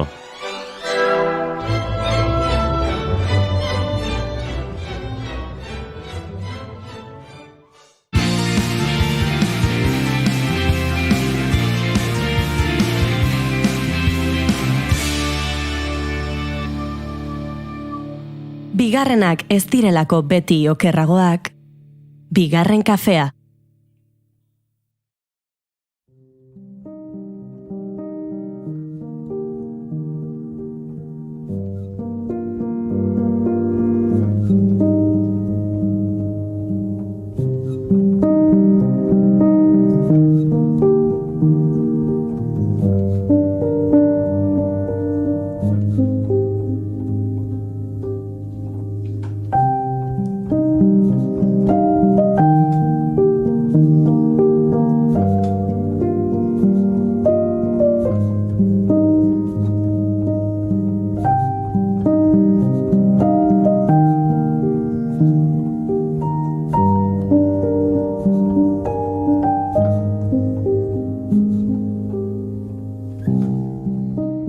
Erraza da, galtzerdi bat galtzea.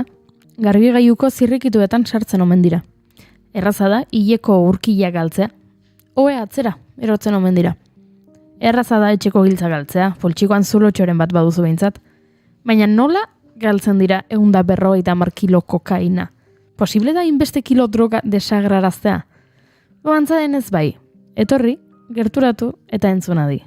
Kontatzera gatoz, nola duela 36 urte, gaurko egunez, Espainiako poliziak 150 kilo kokaina desagerrarazi zituen.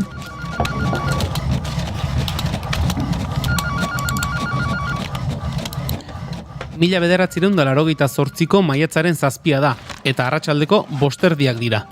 Donostiako polizia judizialeko estupefazienteen taldeko 2 ikuskatzaile, hiri horretako polizia etxean agertzen dira kartoizko 4 kaxa uzteko. 47 kilogramo inguruko pisu gordinarekin.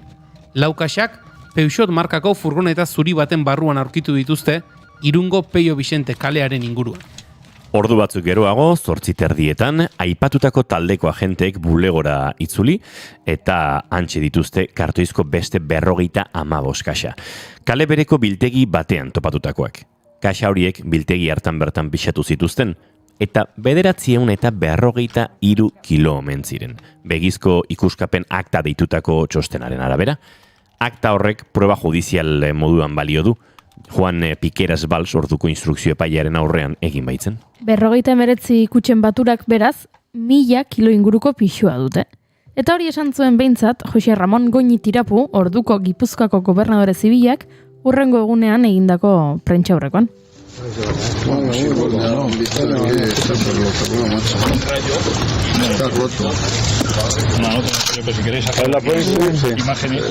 Berrogeita 8 ordu geroago ordea, zenbaki hori aldatu egin zen.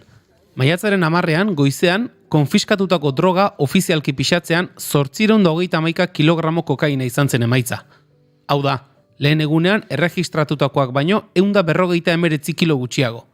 Neurketa Osasun eta Kontsumo Ministerioaren Gipuzkoako ordezkaritzak egin zuen. Donostiako Nuestra Señora de Arantzazu Osasun Egoitzako errausketa labean eta Piqueras instrukzio epailea bertantzen. Orduan, non geratu zen droga kopuru hori? Zer egin zen droga horrekin, non zegoen edo non dago? Carlos Lizarraga Donostiako Polizia Judizialeko brigadako buruak erabat baztertu zuen konfiskatutako droga lapurtu izanaren aukera. Eta pixoen arteko aldea azaldu zuen esanez, pakete batzuk biltzen zituzten kartoiak eta egunkaritako paperak kendu zituztela eta horrexegatik zera. Egia da, egunkariak pixua du kartoiak baita ere, baina 150 kilo gehiagitxoa agian. Juan Piqueras Valsek bestalde kasuaren instrukzio epaileak aitortu zuen kilo desberdintasuna oso handia zela, baina gaineratu zuen zaila zela hipotesi sinesgarri bat egitea hain droga kopuru handia nork ostu zezakeen jakiteko.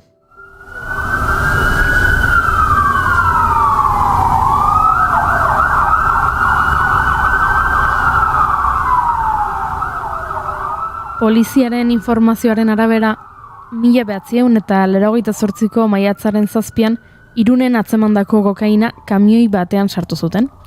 Kamioi hori giltzarrapo batekin itxi eta Donostiako polizia etxera eraman zuten. Bertako atearen aurrean aparkatuta eta zaintzapean geratu zen. Hilaren 8 biharko egunez, aliatua atera zen gobernu zibilaren bulegoetan erakusteko. Gobernadorearen prentxaurrekoa amaituta droga kamioira itzuli zuten.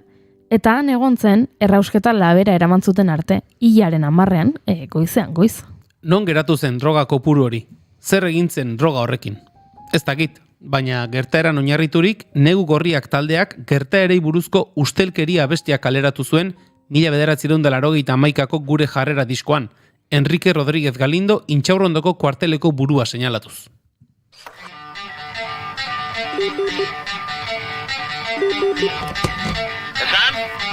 Que aquí enteratu eres!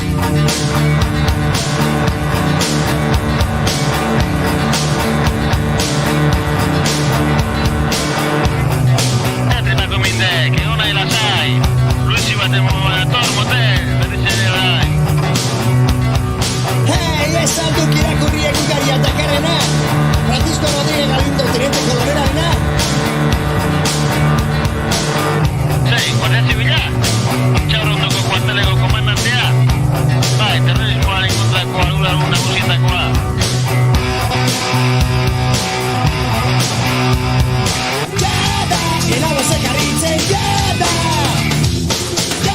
Eta orduan zer?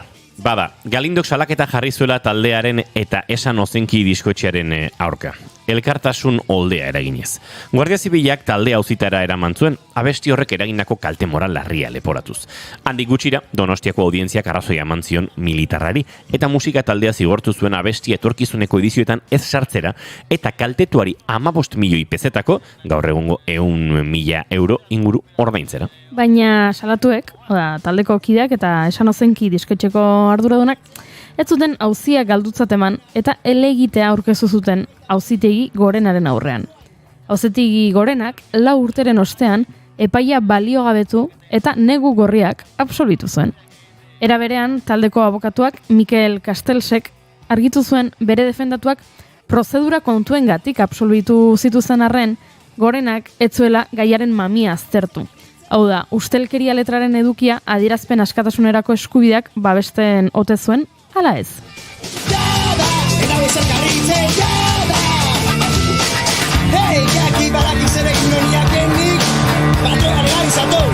Bueno, amerikan lezeka garaian, inoiz baino mafia gehiago sortu dituan. Inoiz baino faltsustapen gehiago eta gainera inoiz baino gehiago edan zinak jendeak.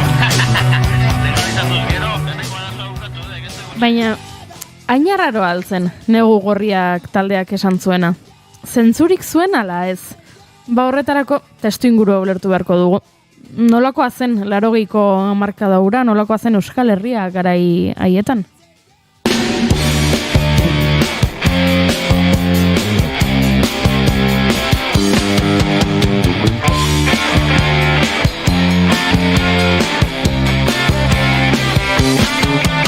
Perdida la esperanza, perdida la ilusión, los problemas continúan.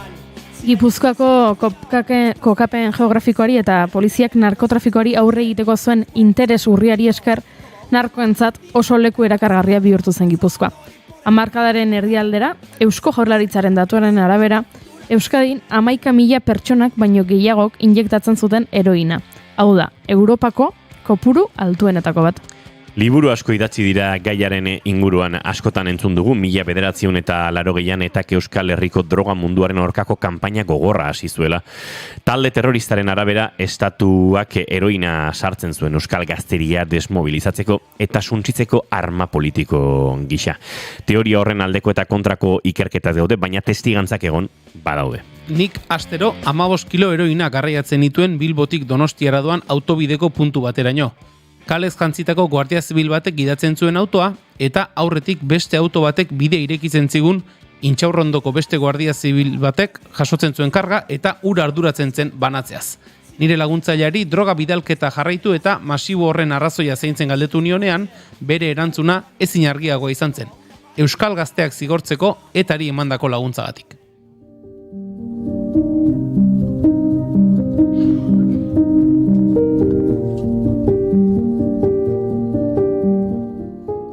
Oraintxe entzun dugun testigantza hori, Bedat Zizekena da.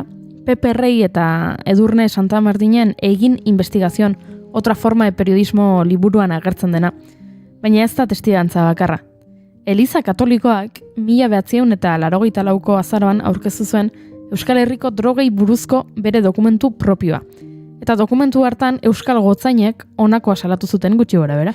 Kasu jakin batzuetan, baina ez salbuespenezkoetan, ordena publikoko agente batzuek beren eginkizunak betetzen jarraitu dute gaizkile jakin batzuei droga dosiak ematen, haien ikerketarako eskatutako informazioa lortzeko. Baina honi buruzko iturri nagusia Informe Navajas deituriko txostena da, ez bairik gabe.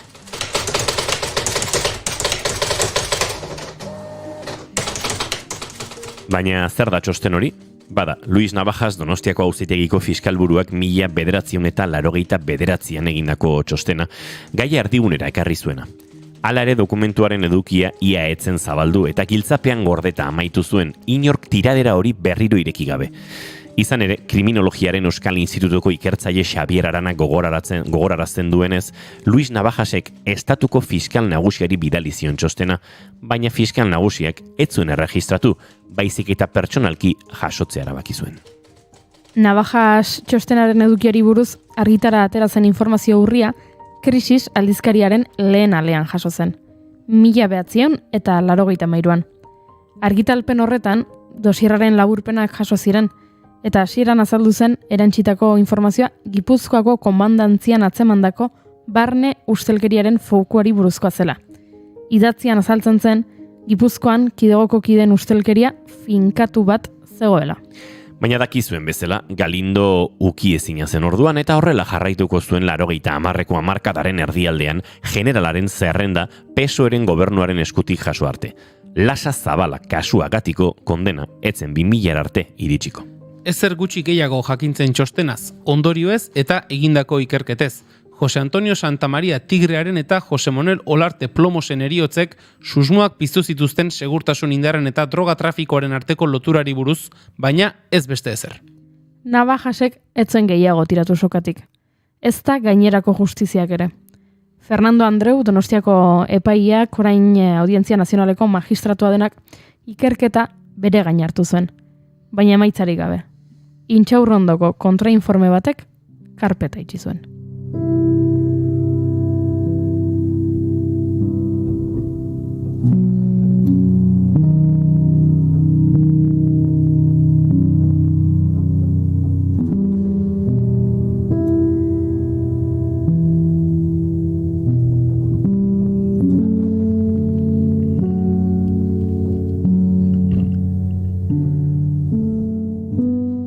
Eskerrik asko, Goiuri erreportaje sendo eta sakon honengatik, hemendik Indiokerrek esan du gure txatean, nik badokat susmoak kiloren bat non agertu zen. Nire auzoan Guardia Zibilen bisita asko egoten baitzen, hijito komunidadean, eta Guardia Zibilak joaten zirenean, hijito asko drogaz gainezka ikusten genuen. Orduan oso gazte eta inusente ginen, baina gurasoekin hitz egiten konfirmatu egiten ziguten bisita haietan zerbait susmagarria bazegoela. Bai, askotan aipatu izan da, badaude horrela testigantzak herrian ere entzun izan ditugu, nola pertsona bat lanera leku aldatu agian herri hontara etorri eta lehenengo egunetan droga erostera joan eta handik 2 egunetara ikusi droga saldu diona patruiatzen ari dela, ezta? Edo 150 kilo hauekin egonda horrelako susmo bat behin baino gehiagotan entzun duguna.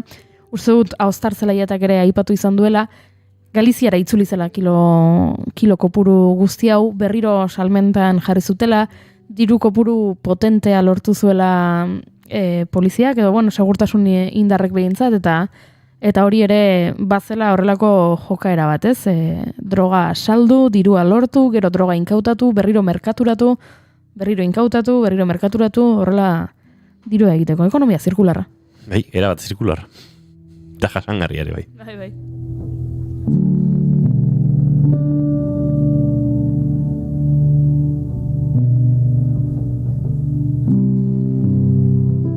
Eguerdiko 11:43 minutu, gaur Maialen Teiabide gurean izan da, Txuribeltzeko tekla tartean, eta paradoxa, jasa ez, gaur klasikoaren inguruan aritu gara, eta guk gaur aste arte izaki gure jazz dosia ere behar genuen, beraz segituan, Bartzelonatik gure jazera fetitxea izango dugu zuzenean, larumatean, hementxe Bilbon izango delako, kontzertua eskintzen Aizea Martiartu.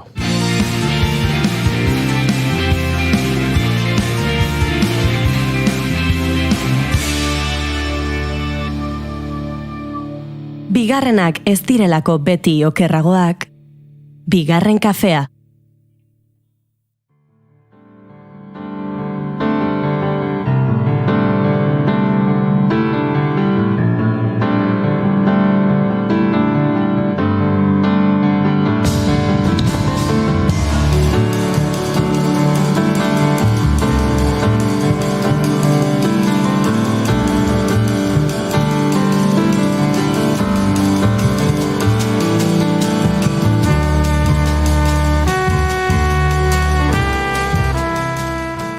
EHZ-aren inguruan aritu zarete lehen, hemendik Indiokerrek esan du, uztailaren 22an horeretan Indiorok jaialdiaren inguruan ere hitz egin genezakeela, artistaren bat behintzat edo hemendik zebilela, bai, zuek planak urrutira egiten ari zarete, baina hemen planak epe motzean egin behar dira, eta asteburura begira, badugu Bilbo inguruan gertatuko den kontzertu berezi bat ere.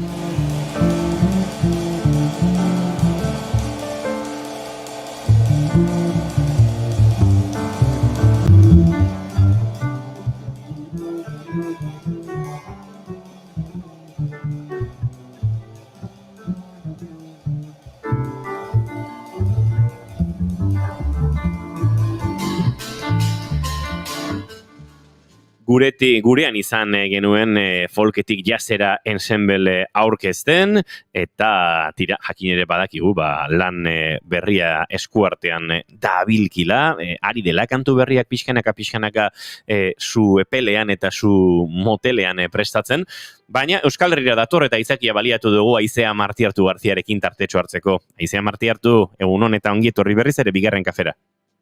Egun. Zer moduz, bai, horrela esaten dugu, ze egia esan, askotan aipatu zaitugu, bigarren kafean, eta askotan entzuten zaitugu, baina bai, duela gutxi ere jasaren nazioarteko eguna zen, eta antxe karri zintugun ahora, eta bai. Ez adila asarretu Judith Montero. Ez, baina Judith Montero ez da jasista. Da, saxofonista fetitxe ere bai, baina klasikoa. Beste fetitxe bat. Hori da, beste fetitxe bat.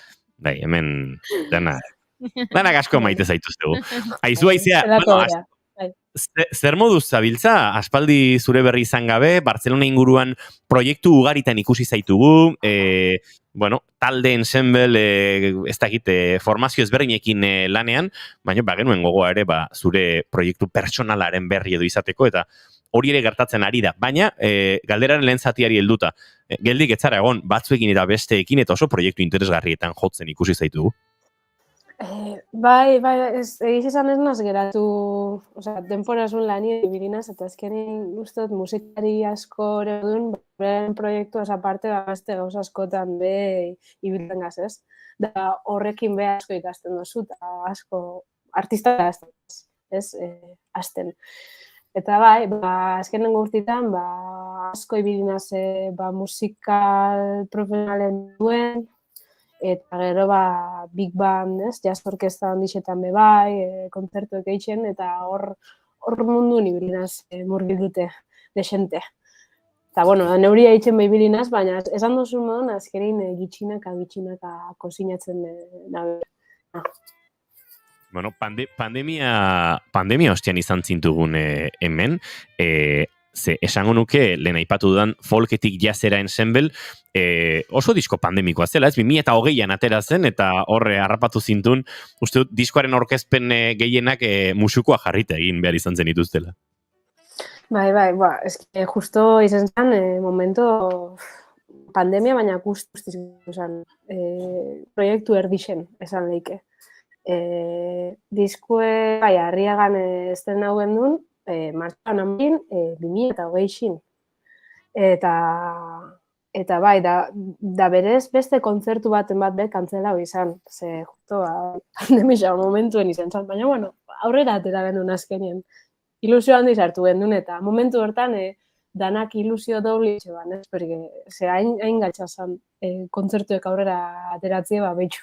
Baten bat urte esan, eta izan piloa disfruta gendun, topera.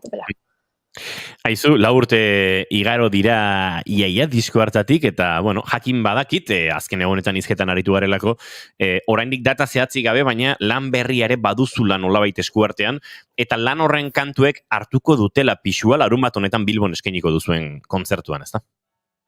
Bai, horea, jason aretotik dei bat jasoneban, oinda laki, eta esaztien, aizea, ez daukezuan eskuartin. Da hori justo, konposaketa berri batzutan lanien, nire kuartetuaz, eta, pentsonean aukera ezin obiagoa zala, kanta horrek jentea erakusteko, eta ikusteko pixka publikoan erantzun zein dan, eta, aprobetxauko dugu, kanta barrizkoteko, azkenin bizitzako beste etapa batena, 4 urte pasaudiz, enean diskue, kariño askoz eta gogoratzen dut, ez, azkenien, beste etapa bateno, eta kanta horretxe joko dugu batez be, larun bat honetan jason duten. Baina, igual kanta zar baten bat joko dugu, pentsa, bene danek, publiko posik labia, kanta zarra baten bat joko dugu, klaro.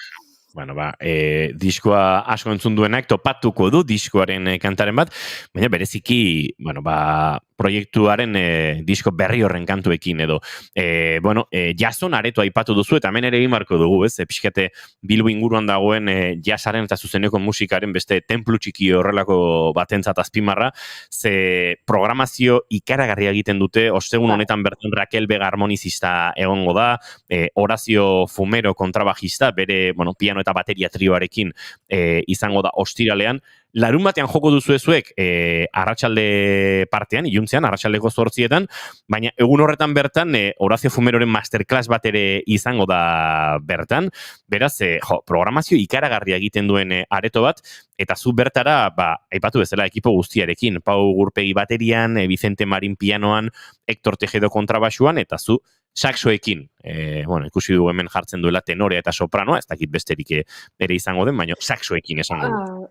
Bai, saxoekin. Azkenean alto eta soprano izango da seguronik, baina bai, saxo bat baina goixo seguro egu dara, handik. Aizu, jason aretoan ez dakit inoiz aritutakoa zinen lehenago, edo lehenengo aldia duzun bertan? Lehenengo aldixe da. Eta izan ilusinoi handixe izan dazte, ze aipatu dozun moduan, kriston muku ez bertora, hori, Horacio Fumero adibidez, aurreko gunien egongo da, Horacio justo geure maixue izan da, ez muken, observatori zuen, eta edo Gorka Benitez askotan, jun izan da bertora. Bueno, azkenien uste dut, Bilbon olako toki bat egotie, altor bat dara. Eta, bueno, gu oso posik gauz bertora juna gizetiaz. Claro que sí. Arratsaleko 8etan izango da jason aretoan kontzertu hau, bertan esan da bezala Izea Marti hartu bere laukotearekin, zutabe, eta laister izango den balizko disko berri hortako kantuak izango dira tartean. Ze puntutan dago disko hori, Aizea? Ez dakit ja maketatzen hasi zareten, ez dakit jazz diskoetan ere gidak nola egiten diren, hemen pop rockaren munduan ibiltzen garenok gida karratu eta metronomodun horiekin egiten dugu lan, baina ez dakit jazz disko bate prestatzerakoan gidak horrelakoak diren edo zirriborroago egiten diren, edo nola egiten duzuen lan? Nik uste dut ez da lako karratue. Uste dut azkenien pixkat penala da, eta disko baten produkzioie, azkenien norberak jartzen da, pixkate taiminak, ez? Eta zentzu honetan proiektu hau, komposak eta nakin dauz, kantak ja jotzen doguz, ja rodaute daz, baina maketatzen, ontxe hazigaz, maketatzen kanta bat, baina, oraindik pixkat geratzen da, Nik uste dut, urrengo hiletan, edo hasiko gazela, maketa baten bat eitzen. Eta ja hasiko da, dian prozesu guztori, pizten. Momentuz, konposaketa eta ensaio momentu baten gabiz. Eta ikusten gabizena da, pinta hona daukela, eta jenti posik dagoela entzun daben guztixaz. Azken jazz, funky, soul, estiloko kantuek izango diz, eta konposak eta propisuek, eta hori. Gure taimine, momentu hori da. Konposak eta keinde eta kanta jotzen dabiz. Eta kantak ja ondo dauzenin, ondo entzunde eta ondo entzaiote momentu hortan ja, grabatzen hasikoa. Nik uste dut hilabete batzuk barru izango da gana. Beraz, 2024ko disko izango dela gutxuera beraz, ziurta ezakegu Aizea? 25 igual bakizue, jazeruek astiro gabiz. Ritmo karibeño duke bamen. Aizu, ritmo karibeñoa, ritmo funkia, souleroa, jazeroa, guztiak bilduko dituen disko hori entzuteko gogoz geratuko gara. Hori gertatzen denean ere, ikusten ari garen eta entzuten ari garen 2020ko gure entrevista akustikoen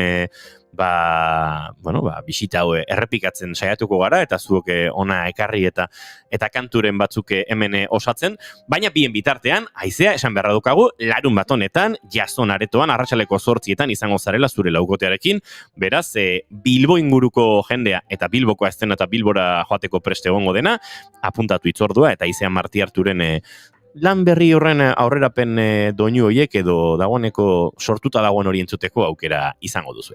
Aizea Marti Artu, besarka da handi bat eta ea laizter ikusten dugun elkar. Zue, mila esker, gorantzixak. Zaindu, bardin.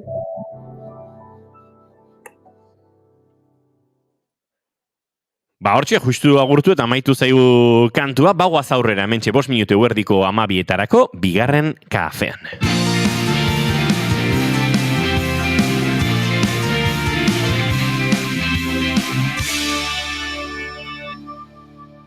Bigarrenak ez direlako beti okerragoak, bigarren kafea. Naiz irratiak aurkezten du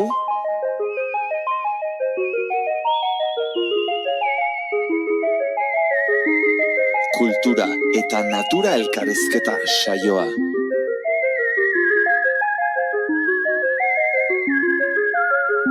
Pertsonen arteko gurutzaketa.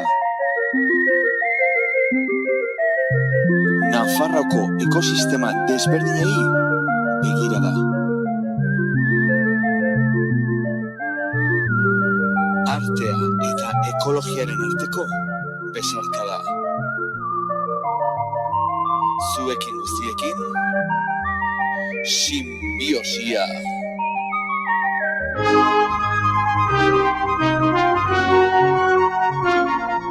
Sinbiosia.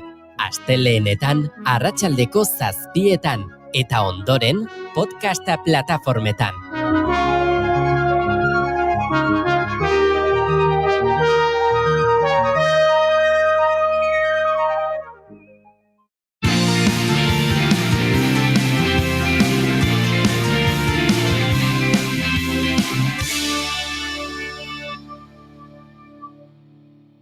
Keep calm and bigarren kafea.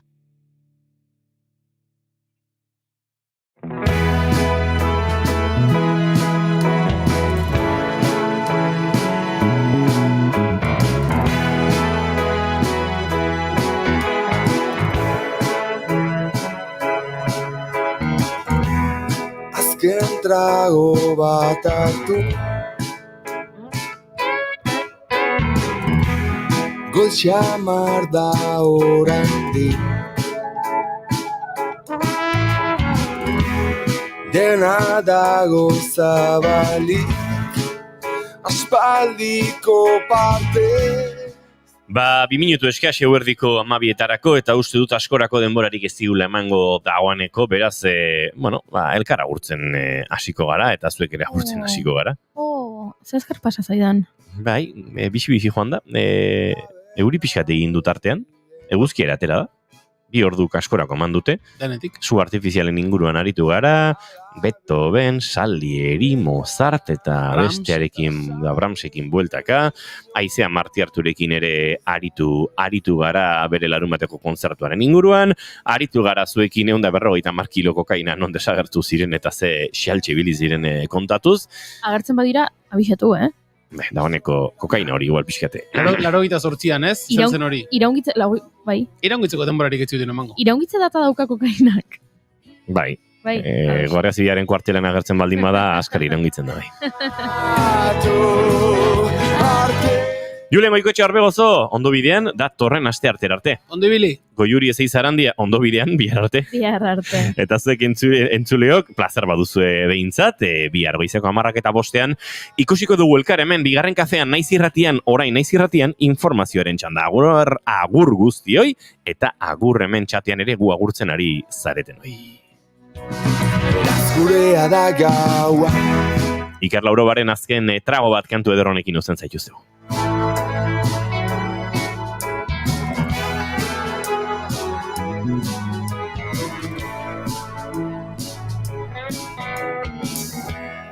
Esperatu kukutxa, azken tragoa da eta norbait duzu etxean, niri bosta xola xuxolatu dizu. Urrengoaz bagizut azkena, garagardo bat erdi bana sikiera. Gauza